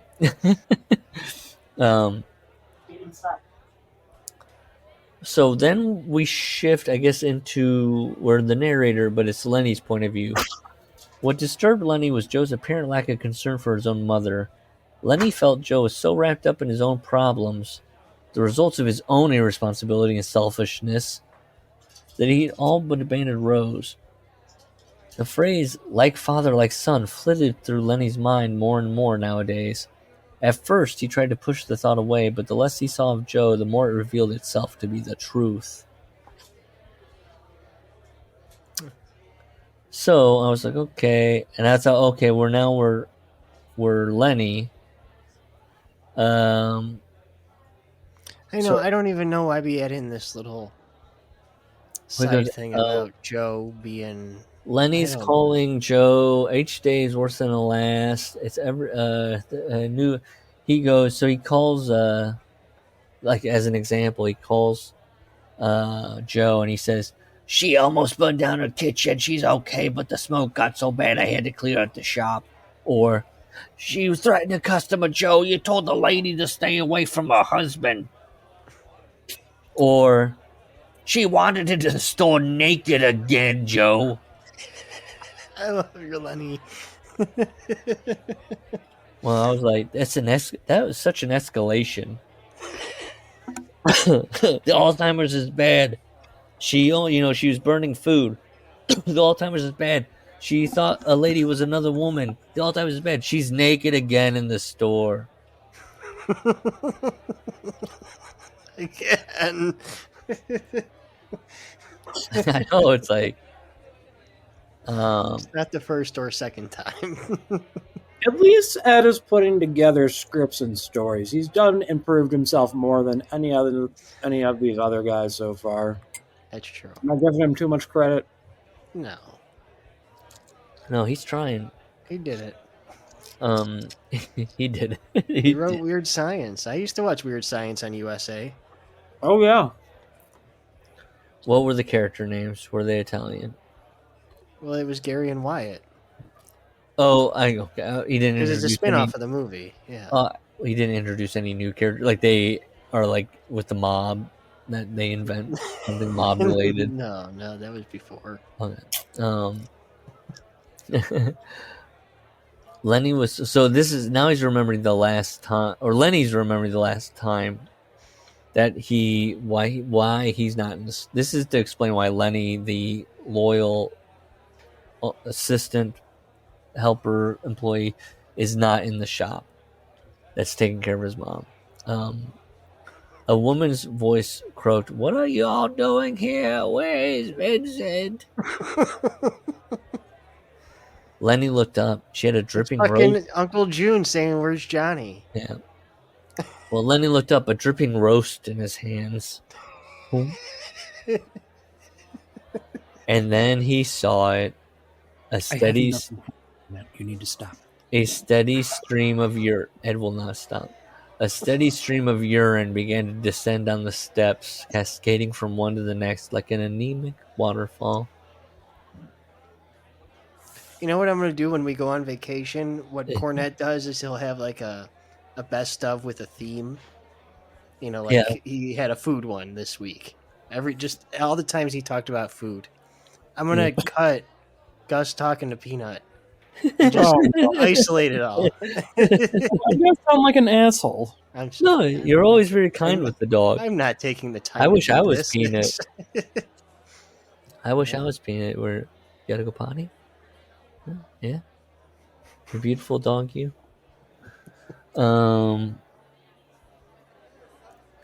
Joe can believe what he's hearing. Lenny. Okay, so then we're kind of in the middle of it because then Lenny calls Joe and is like, "You know what? You gotta get your ass up here and take care of this bitch." He doesn't say that like that, but that's what he says. Yeah. And he goes, "And if you don't, I quit."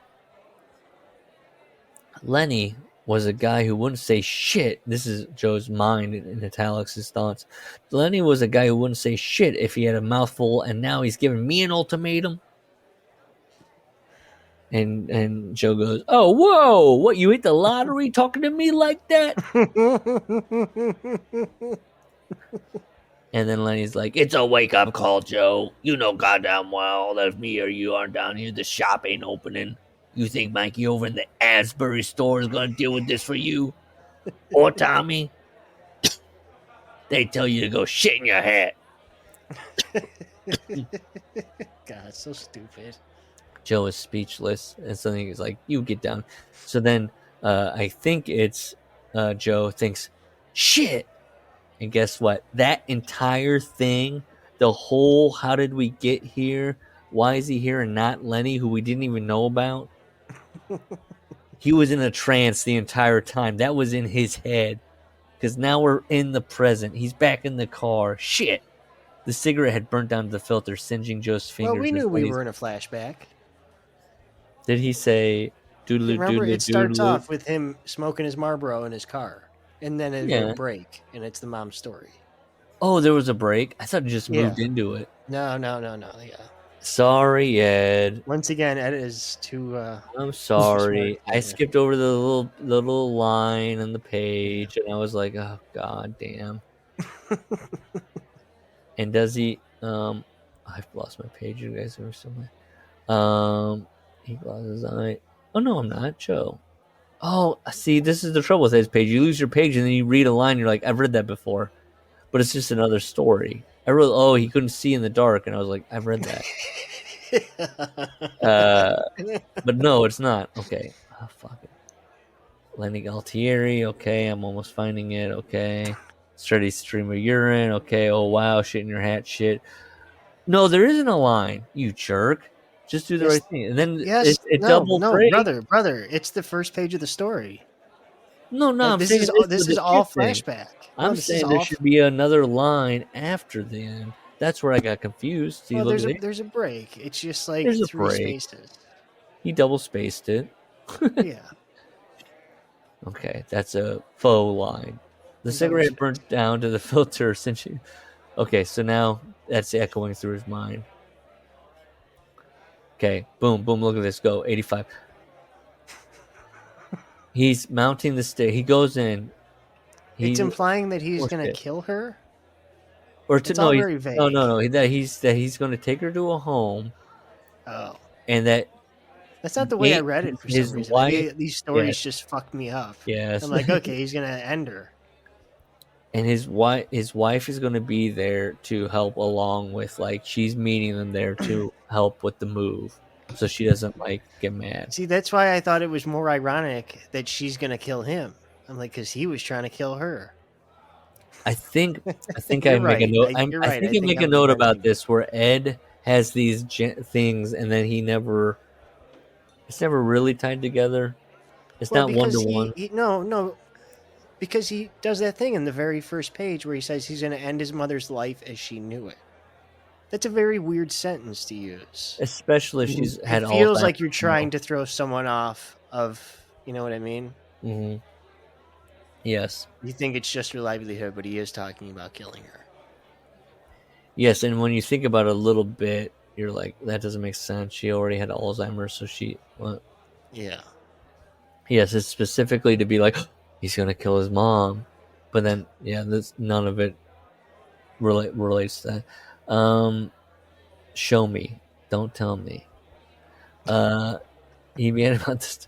So he's climbing the steps. Their setup is like her apartment, and then roof, I think, and then steps downstairs into the meat locker, I guess, with all the tools. They live above. They live commercial above, space. but he said also it's like back. It's not.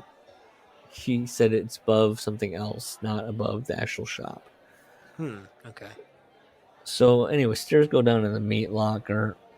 He hears at the top of the stairs from her apartment, "I know you'd be back." Rose was standing behind the counter. Oh no, it's. Oh, this is it. This is where he goes into the dark shop. He's just going into the shop, and she's standing there behind the counter. Yes, and he's taking account of the whole shop. But because this is a movie, when she says, "I knew you'd be back," it was Rose standing behind the counter, unmoving, looking at Joe from across the shop. Joe couldn't believe he hadn't noticed her when he'd first come in. But then again... It's like when Paulie goes into the Bing and the Virgin Mary is on the stage. Yes. Well, then he goes, but then again, his mind had been fairly preoccupied, and that's why I drew an arrow, because if you read the previous paragraph is him taking account of the room. So, fairly preoccupied with what was in the room. Good job. Thank you. Rose responded merely by slightly cocking her head. So yeah, just total serial. You know what I mean? Like movie killer style. She's behind the... just like the girl in the train tracks. Yeah. With the way she smiles. Yeah. And looks down and... Yes, he's seeing it play out. It's projecting on his mind's eye. "I knew you'd be back, so I waited for you." So he's like, okay. He keeps talking. She looks like a skeleton. So, like in the movie, picture a very gaunt old woman, Italian woman, very thin, very frail. Oh my god! The sentence he's going to use. Do you highlight it? Describing Mom's hair. Thin wisps of ancient hair absent-mindedly dangle to her shoulders. Errant escapees from the poorly executed bun she was sporting. I noted that I did not highlight it. Absent-mindedly dangled. Well, she wasn't. What I thought at the time was like, well, she didn't pull him. Like, it's not ancient hair. Her hair keeps growing. It's never that old. Oh my god! I should have said like an Edgar Winter-esque. That would have been. That'd have been. I would have known it right away. Yeah. Seen it in my mind. I thought the sentence. I got Frankenstein in your mind too. I got that video of him on like Don Kirshner's thing where he plays it live. Oh, this yeah. fucker is playing the bongos. He plays the keytar. He plays the guitar. Doing it all on the same song. God damn. Good for him. I thought that the sentence you were talking about, Larry, was his guilt swelling inside him like a freshwater lake behind a newly built dam. Yep.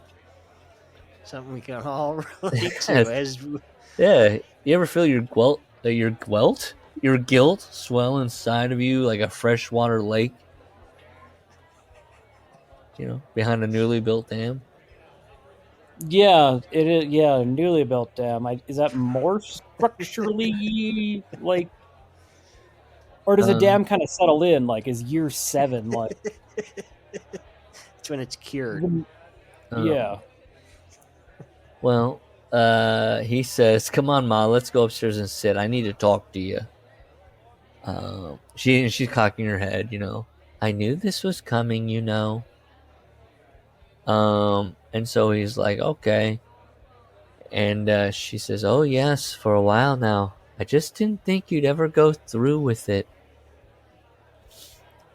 And he goes, "Okay, let's go up the stairs." And then she starts crying, "I'm afraid you'll push me."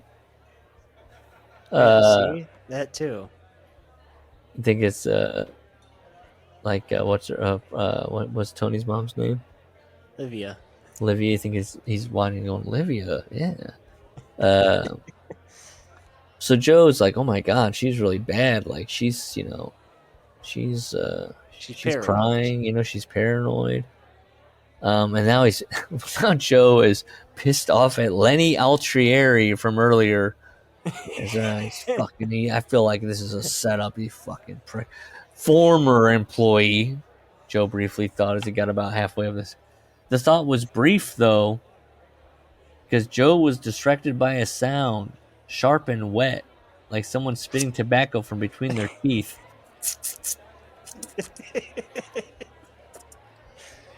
Very specific. And then he put his left foot next to the step. He felt his entire leg burst into flame.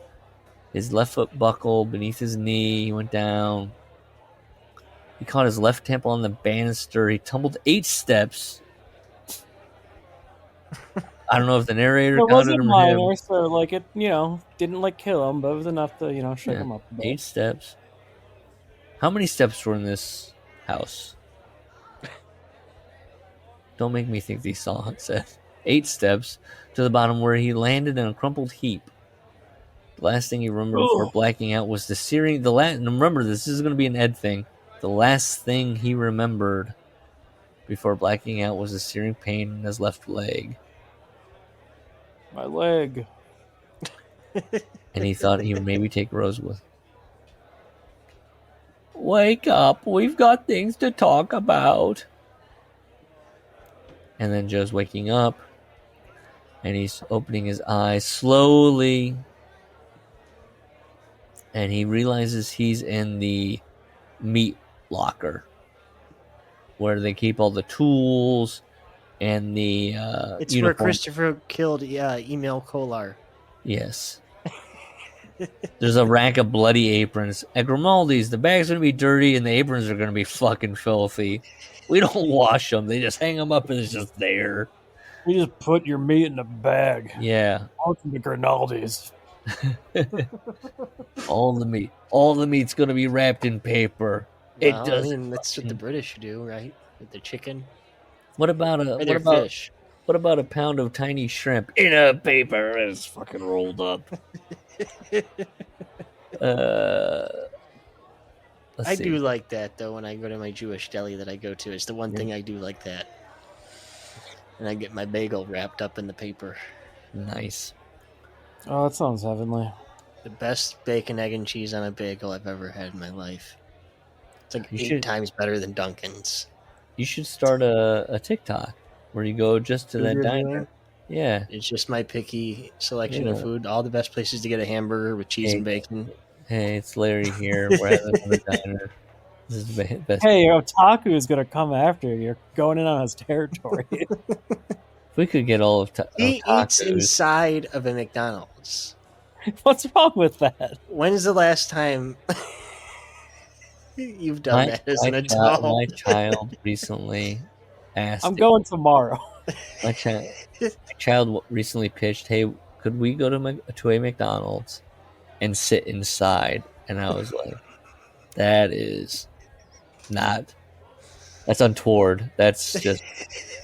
We're not animals. We're not. We're not that kind of family. No. You know what? I had to do it though. When Carrie's stepfather was here and we were dealing with the car, he's like, "I need to eat. I need to eat something." We ate inside of an Arby's together at like 1 p.m. It was a moment. It was an experience I'll never forget. I know. What's funny is, okay, this is weird. Now I'm thinking about it. It's weird. One time I was going to help these people out with my business, and they wanted to have the meeting in an Arby's where we talked about just generally what they needed. And then, so I was like, fine, I'll sit in an Arby's and talk to these people what they need. But then money was discussed like a week later, and the guy he went and got drive-through Arby's, and we sat in his truck. I was just like, is this off books? Is the wife can't know about this? Is this a rib? Like, is this why money is only going to be in a car in a parking lot, in a truck in a parking lot? While he eats a roast beef Is he like talking while he's holding the And sandwich it's like, up so to what do you like his think? eyes? He was like, by the good or like overall, like what are we talking? He said like would say a number, and I would be like, that's low, and he's just snarfing on roast beef. But it was weird that the previous conversation where we established like what needed to be done wasn't it like we're sitting down like like I guess normal people. They loved Arby's, I guess. Now, like I said, I'm thinking about it. I'm like, why Arby's? And the different approaches. So, this is what Joe is shocked to discover. He's seeing all the tools of the butcher shop. He was shocked to discover that he was completely nude in the middle of the stark back room, and he was lying on the butcher's block. Under normal circumstances, these realizations would be disturbing enough. I don't even know what to do with that sentence. Under normal circumstances. But as Joe gained his wits, it became clear that his circumstances were anything but normal. You don't say. His Achilles tendon had been sliced through to the bone. Ugh, my Achilles. Which is a pet cemetery. It's It a happens to the old guy. Well, Joe's realizing there's a lot of realization. Strap in for realization. Strap in this week, next week, however we finish it. That was when he also realized that he was not merely lying on the butcher's block, but he's also bound to the butcher's block. Neck, wrists, waist, knees. My neck. My back. With- and my With an impossible amount of duct tape. an impossible amount An of duct. impossible amount. So much. Picture this man, his neck, his wrists, his waist, his knees, an inordinate amount of duct tape. He didn't know how he got here, but he knew he had to get free. Wrote Occam's razor, Joe. Come on. Let's go. Are you concussed? Is he concussed? Is that what he's alluding to? And then he's like, oh my God, my mom. Who knew what the bastard had done to his mother? And that, after that thought, quote, that was the precise moment, dun dun dun, when he noticed Rose standing in the room. What do you think about that? Want him to stop? He keeps going. I mean, yeah, finish the story. I told you I knew you'd come back. I was waiting for a long time. That's not really the big reveal to me. That's why I didn't respond. I mean, I think as soon as he realizes he's tied up, we know Mom did it because she slit his fucking ankle. Well, yeah, again, the only person is like, oh, why are we behind the character? Why are we so ahead of him? I mean,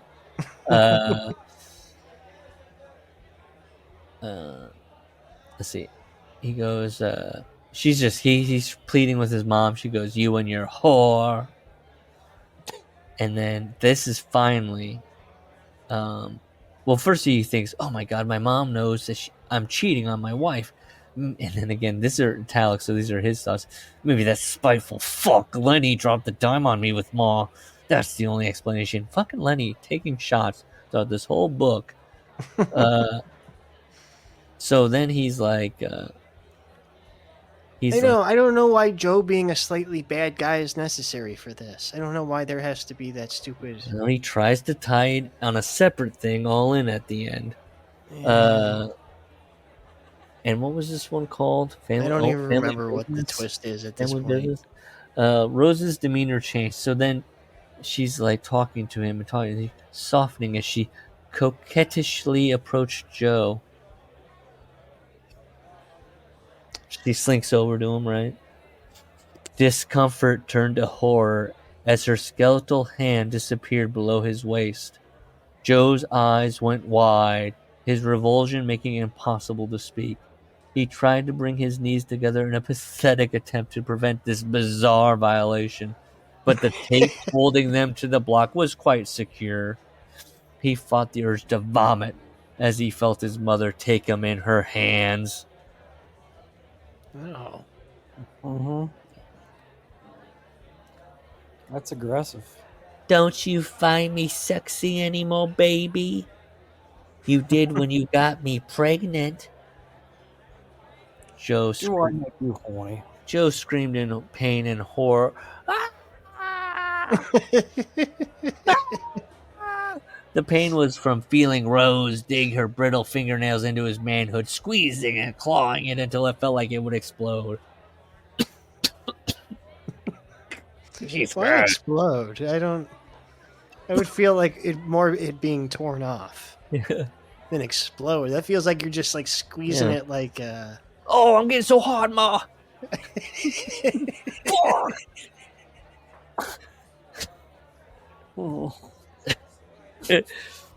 And then he makes this huge. You know what? Ferrara should do the same thing he did in the last story and be like, Joe realized this was just like a porn he had seen. What was this? Some kind of sick, twisted porn that he'd seen as a Stepmother kid? porn. Yeah. Murderous Mommy Milkers. Volume 9. All actors of legal age, parentheses. I like that was top of mind. He sees that on a lot of boxes. Yeah. He knows. Ed. Why is it always coming up? The pain was from he's pausing it on that one scene where it's like, this was filmed in da-da-da-da-da. All performers provided a state issue ID. Good play. I feel like Ed definitely talked his wife once into hiring a stripper to fool around with the wife while Ed watched. Wow. Bold prediction. I thought he was like, can I have one of these years? I don't know, 140, 50, the burlesque dancers. We do a thing. It's fun. You're there. I don't know. He's been so creepy in this book. That's the vibe I get. Is he putting a quarter in the machine and turning the is he that booth? He's the quarter booth? Is he that man. Has he been to the booths? Yeah, he's been. I don't think he's not an everyday guy, but he's been. Vince is if like, he has a fight with the wife, he might go to the booths.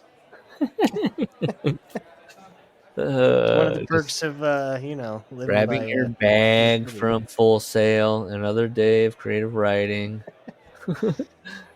I'm thinking more when he lived in the Northeast.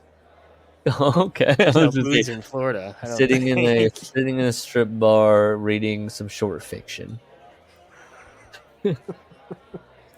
Joe screamed in pain and horror. The pain was okay. Brittle fingernails explode. Joe was about to find out what had really happened to Vincent Grimaldi, and I was like, "Whoa!" I guess the narrator is telling her that Vincent died. This is how he died. He didn't just disappear with the mistress. You know what I just did there? He told us, but he didn't show us. I didn't. I mean, why would you give it away? Like, what a stupid sentence. Why is that in there? Because if you didn't get it before me, he's like, they disappeared, and everybody assumed that they had just, left to these sweet towns, and he lists the 2 towns that they could have gone to, and then that's where I was like, whoa, okay, so this is what we're supposed to take away. He just says, hey. But is that Joe thinking? Because he's like, and here's the twist. His penis is exploding, and he's going, oh, this is going to be like with my dad. This is what happened. So he's pleading, I'm your son, for Christ's sakes. He's noticing things, or the narrator is, how the blade looks like a bizarrely fonted letter D for death. Sorry, I gotta break in with breaking news. Okay, what? The Rock was on NXT tonight. Yeah. Okay. And I just see a tweet that says, I think The Rock's objective was to bomb so bad that we forgot about Hulk Hogan's reception. That can't be good. How do you bomb with the NXT crowd? Those are the absolute mutants of mutants. Yes. Was it at the Full Sail or wherever their compound was? Or was it on the road? They're so sick and twisted that he made fun of the what Chase U guy, that guy.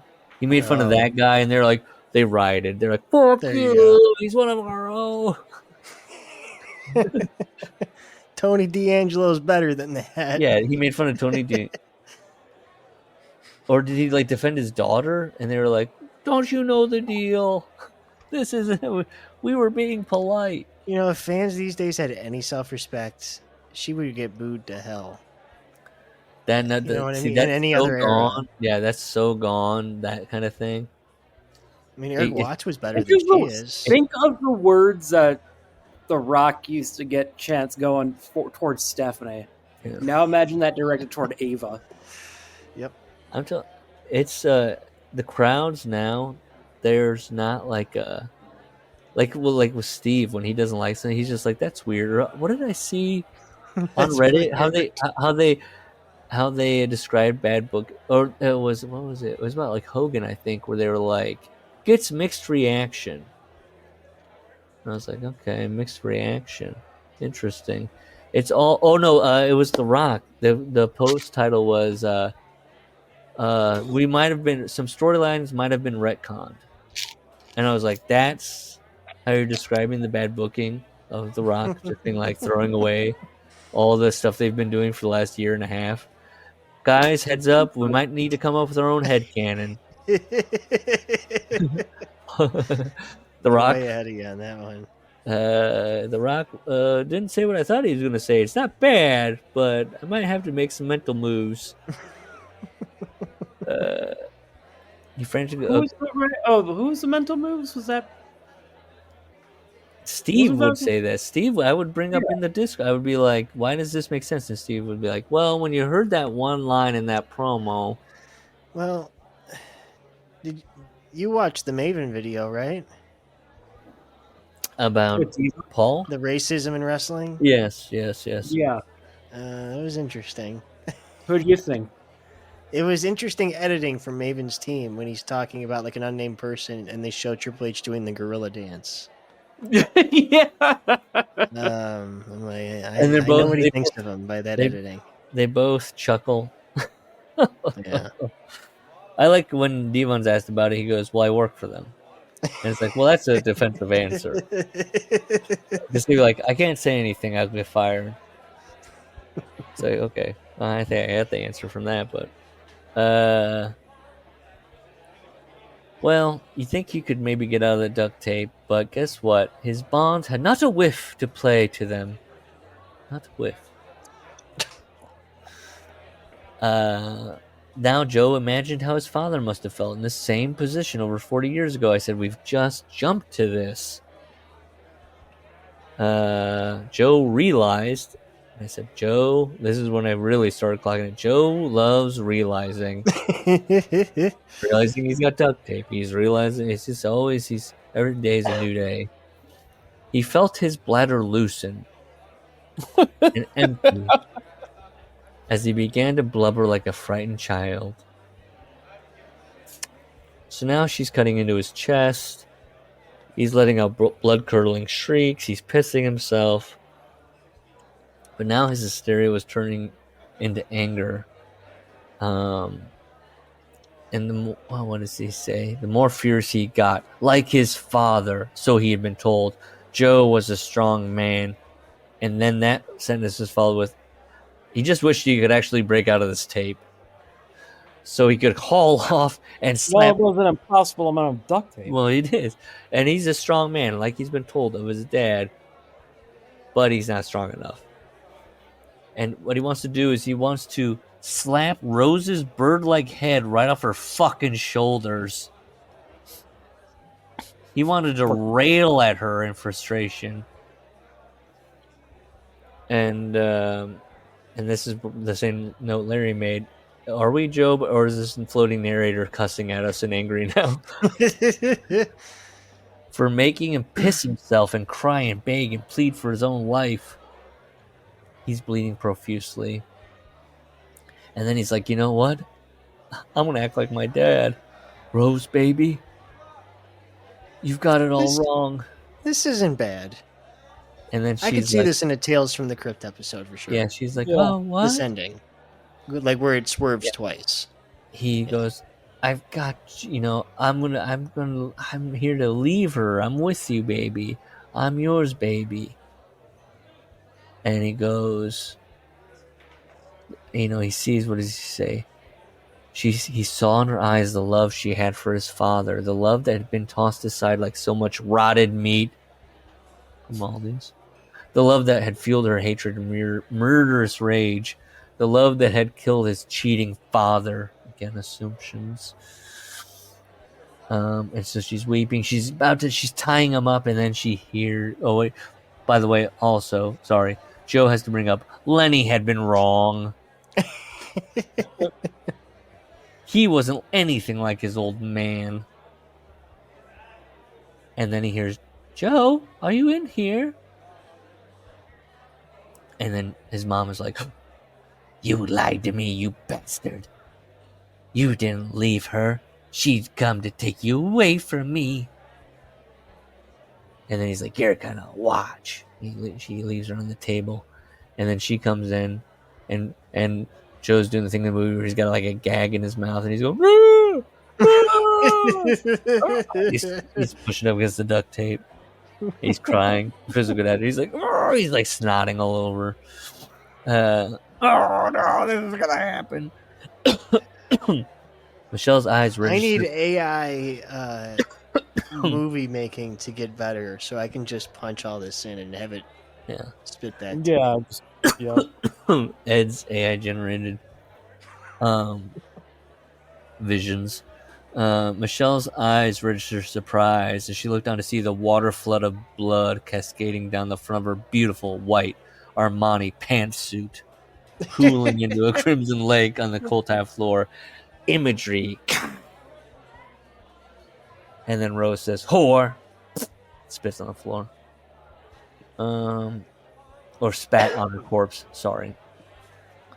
But then, wouldn't you know it, his mom tries to make it back over to him, and she slips in Michelle's corpse's puddle. Yeah, it's a great song. And even Joe is like, it's kind of like a cartoon. The report of the old woman's brittle hips snapping sounded as loud as a gunshot in the Stark room. Joe heard the sickening tearing sound as his mother landed on the knife. And then in the comedic septuagenarian approximation of a push-up.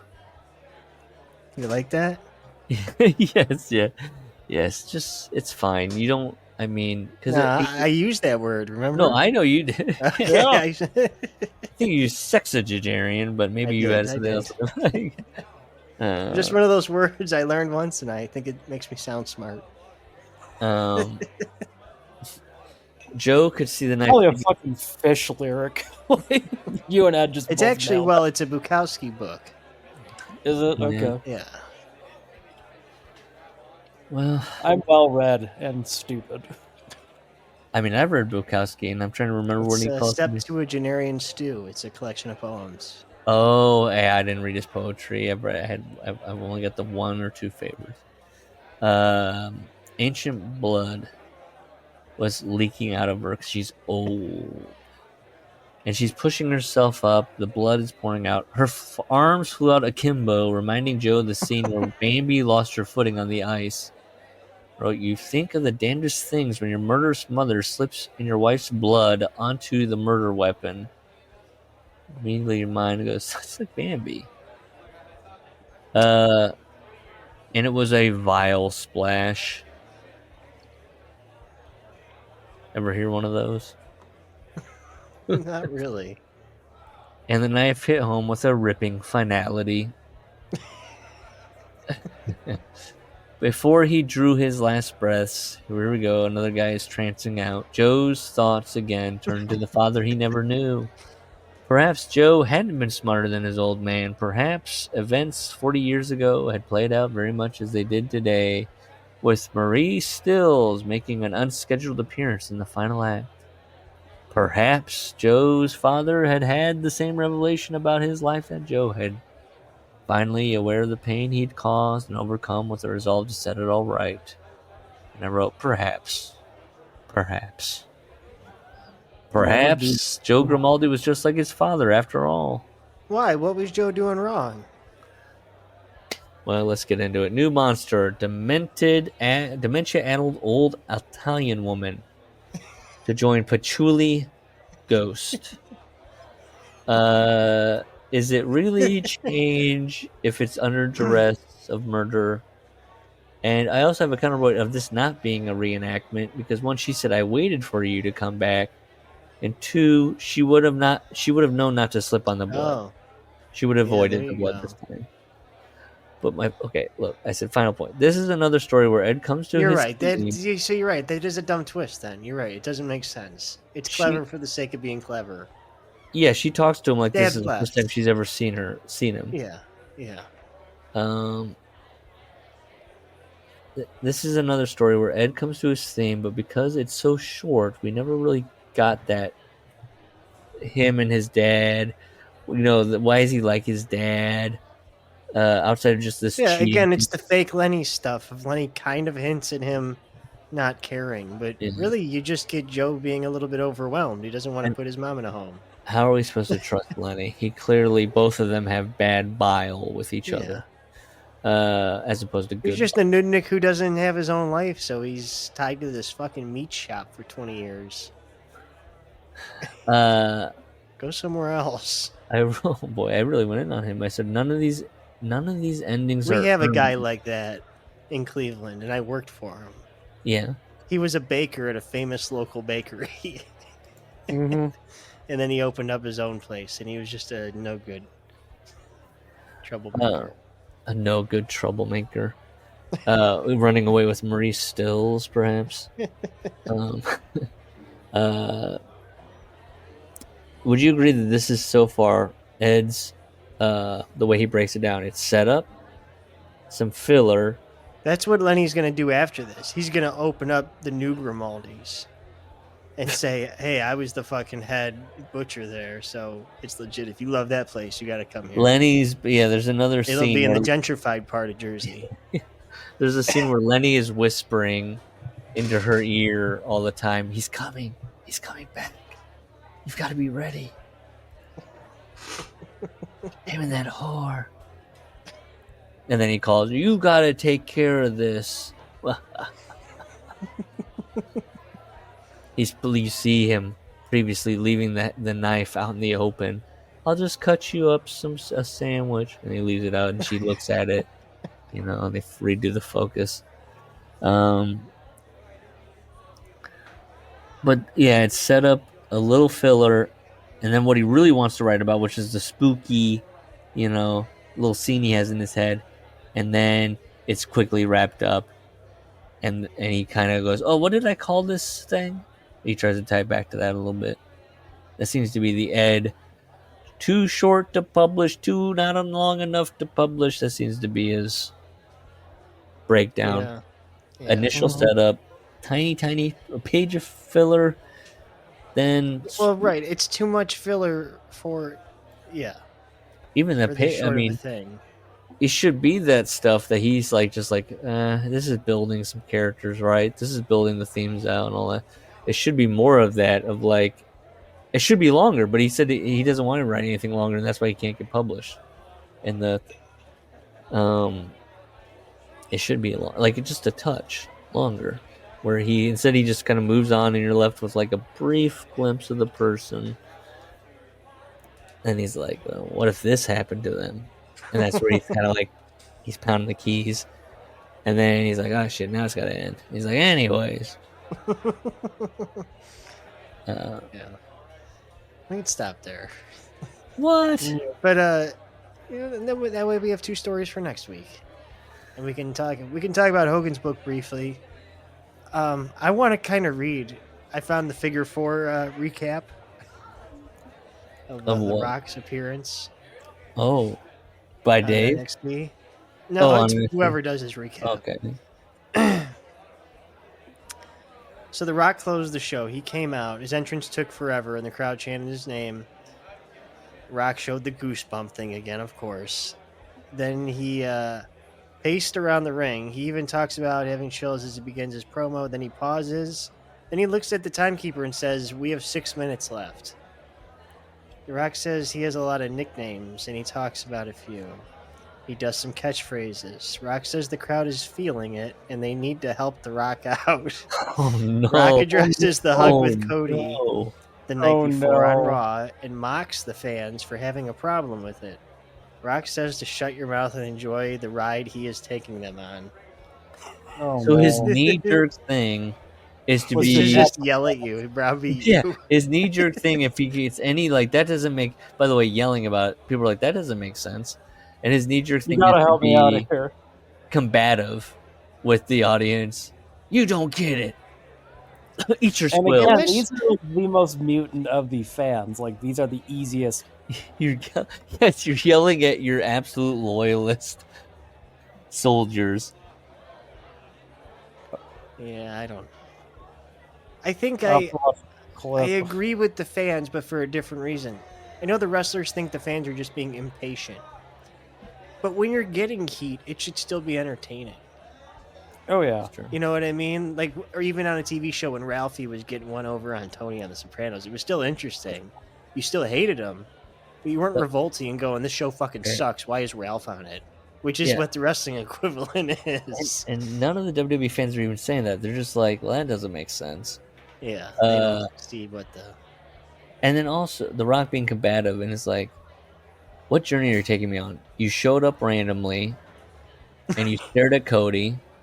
There's just no self. And if you're like a nerd, I'll say those I'll be glasses like he Coke. was I'll say wearing. nerd. Did you see the glasses he was wearing? It doesn't help my thoughts about him. Meltzer And his says that ex-wife. he just randomly showed up. He had nothing. There was no plan. That was all. They were just like, throw him out there. Fuck it. And And then then Triple H in the documentary can be like, "Wow, we didn't even plan that, and that went off so well. we're gonna Shows you what a pro he is." we'll fold it in. We'll fold it into the narrative. But then his next appearance is this, where he shows up and he's like, "By the way, Cody, great job."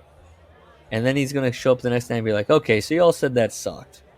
It doesn't make sense. Fuck you." So next, The Rock keeps cursing and keeps getting bleeped out. He then apologizes for the language after saying they have a few minutes left.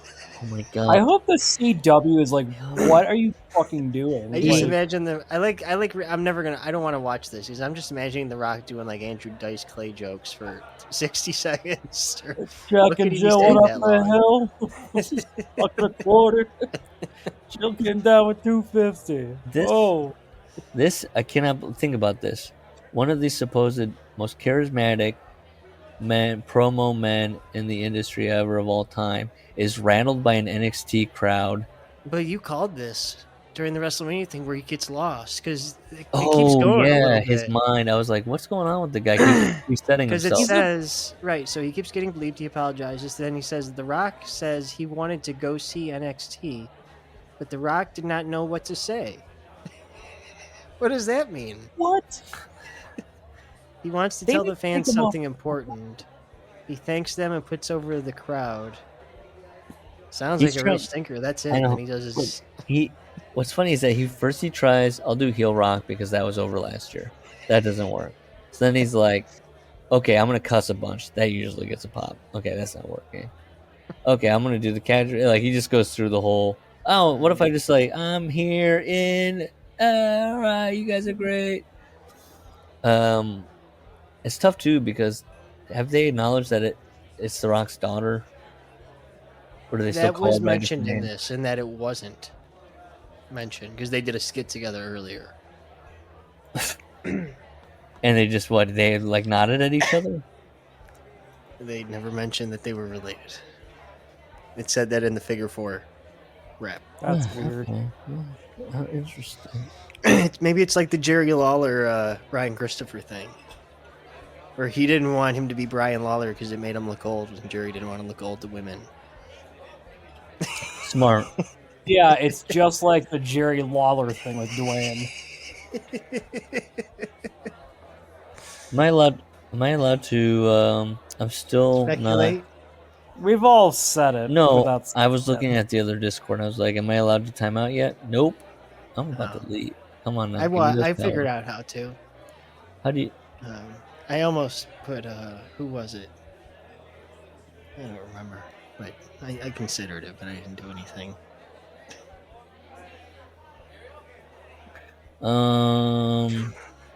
Next time things get racy, like I showed you before, I'll put people in timeout. I was looking. I'll tell you to put in timeout. There was another one about rough anal sex that was very descriptive. Oh my lord! And I was kind of shocked. It didn't really read the room either because no one reacted to it. I'll have to find it. Just log on to Discord to talk about it in my podcast Discord. Folding my arms, being like, and now they know. I had the same response you did to that. I don't know who the roles were. Yeah. I was being swerved left and right, where I'm like, what's happening now? You should send it to Gus because it's. Yeah. You're going to go on a little bit of a head. It's a better twist than Ed Ferrara could write. Gus, you're in there, aren't you? Read some of this stuff that's going on in this joint. What is happening? I'm scared. Because it was weird when I checked out, and that was years ago.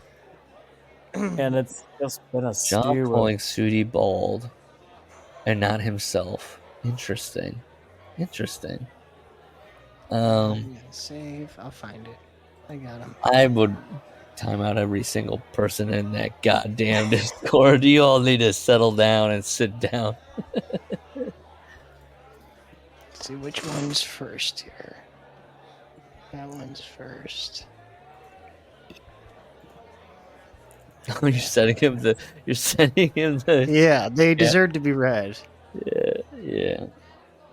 I want to see. It's a reaction video. You can put this on YouTube. See if Gus is gonna pull up his phone. It's not that long. And the thing about the bedpost came after? What? Or no, at the bottom. He leaves. That's what I was like, wait a minute. And then, I was like, who's this guy? Hey, you want to stay up till 6 a.m. to watch this NJPW show?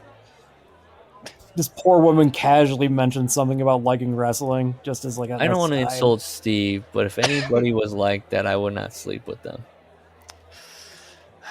Watching New Japan at that hour. What? What? I'm not sorry, Gus. Sorry, Gus and Larry. I'm not sleeping with you guys. Sorry, that's a deal breaker. I did it. I know. Oh, you did sleep with somebody that want. This story has to be a rib.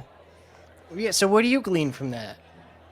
What are we talking about? Hold on. I just got the first screenshot. Is this Oh no, you didn't get the second one. Read the second one. No, I did. I'm reading it first. Yeah. So hold on.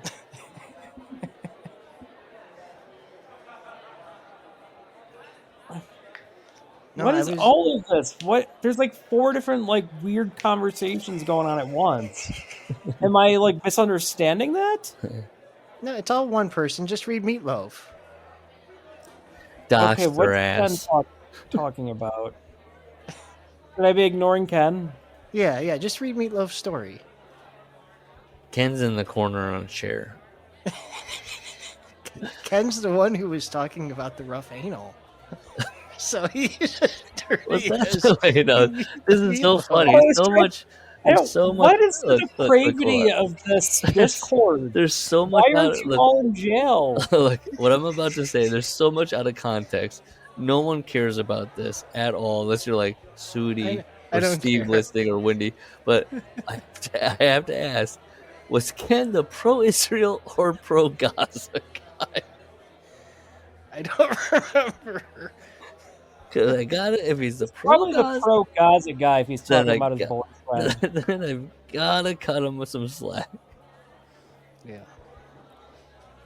I feel like my joke went under. So, but what do you make of that situation, Gus? What is Meatloaf?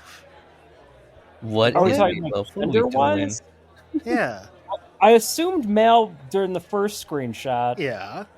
But then the second screenshot makes it less clear. Implants. Guys can't have implants. Where would guys have implants? Legs, butt, gold chest. thing. Yeah, gold dust. But I feel breast. like implants other than the breast, usually you say what implants it is. Yeah, Maybe exactly. he doesn't. He's being demure about his calf implants. I mean, I would just assume. I mean, With the lesbian Oh. couple? Don't worry, Jean will write in pics or it didn't happen. You know, he'll write Hey, in. babe. Let's see these. yeah, I implants. would. Wait, so that was on the 5th. Has anyone touched that conversation? Nope. Okay, because I would wait and see if anybody's like hot or like see who starts hitting on that person. Off But I don't know. topic, I don't have. or like no topic. Well, if you click on them, do they just have a profile with a link to somewhere else that could tell us this question? Oh, let me check Meatloaf out. Wait, no, there's more. I'm seeing more. Like I said, Jaw. Here we go. Let's see. Not really. It's stupid. It's oh, not on the topic. Yeah, it's not on topic. Oh, Meatloaf is a Ken she or again. her. Okay, see? Gus has the more logical way of figuring these things out. There you go. You believed it. She's a lesbian. There you go. That makes it so much hotter now. Yeah, it does instead of creepy and weird. Ed, But is no, Ed I in the was- Discord? I was like, what, 2 or 3 months into dating the wife, spent the night, and that was Kenny Okada, the one that was in the middle of the year, the 78-minute one, 2 out of 3 falls. And you better believe I woke up at 4 a.m. at her house and watched it. So, you can stop judging. I'm reading this again. Look, I don't even watch the news. Really hurting each other. I would say that's a mutant thing to do in retrospect, but it happened. How about this? I mean, my knee jerk reaction is that this person is posing as a woman.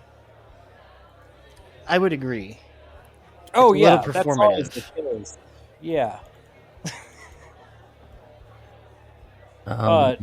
You ever go on a third date and you find out the person is a wrestling fan, specifically New Japan Pro Wrestling, and that they only started watching in like 2017? So then you put on Austin Brett at WrestleMania 13, and then you just end up watching the entire WrestleMania and the first half of WrestleMania 17, and then it's 6 in the morning, and they go, "Hey, let's watch that Kenny Omega match again." This would be like an otaku fan fiction. Yeah. Two Otaku, girls I doing see this. your fan fiction. They're in very sheer, tight white t-shirts, just panties, just hanging out. Their feet on full display. Quentin likes it. But then she proclaims her love for Clarence Mason. She says that the person was like, you don't think it's weirdly anecdotal where it was like, you don't think managers matter. Well, this gal, It's like a setup for a punchline. this gal couldn't shut the fuck up about Clarence Mason. Okay. Now I've lost where that is. I clicked. Oh, that's the same screen. But Now, don't be confused by the 2 different Kens. There's That's regular what- Ken and there's Ken Rigel. See, I would put both of them in timeout. That's how the Discord needs to be ran. Judy. Yeah, that's the old Oh, Vince 2 rule, remember? 2 Kens, 2 timeouts. That's why Lance Cade became Garrison Cade. Gotta have 2 Lances in here, pal. Yeah. Yeah, we got to do the Hogan book because we got to get Um, Vince in the mix. We've got to get we got to get all these people in the mix. It's the story of America as we stand currently. Okay, so wait, let me look up. Larry, have you ever seen Royal Tenenbaums? Of course I have. Yeah, you know Owen Wilson is talking about his book. What is it called? Old Custer. Boys, now you got me with that one. I think it's Old Custer, and he says what this presupposes. Everyone knows that Custer died at Little Bighorn. What this book presupposes is maybe he didn't. And I'm sorry, but I see Okay. Jaw in the Discord. He's a hero because of this great quote for the winning team, but no one thinks, what if they lost?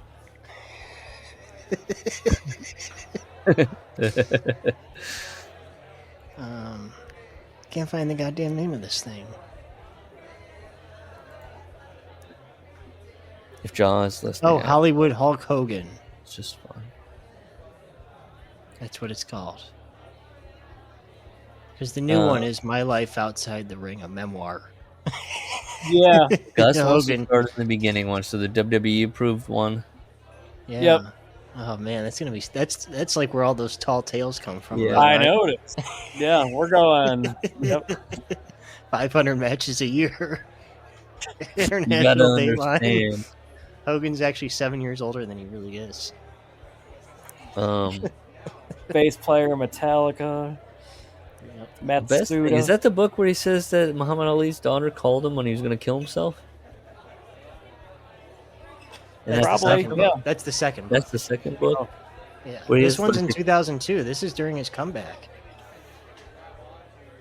When he beats Rock, or fights Rock. What's he? So Oh, this is pre Mr. America, but post comeback. you guys are gonna have to put a link in the chat so I know which one to click. And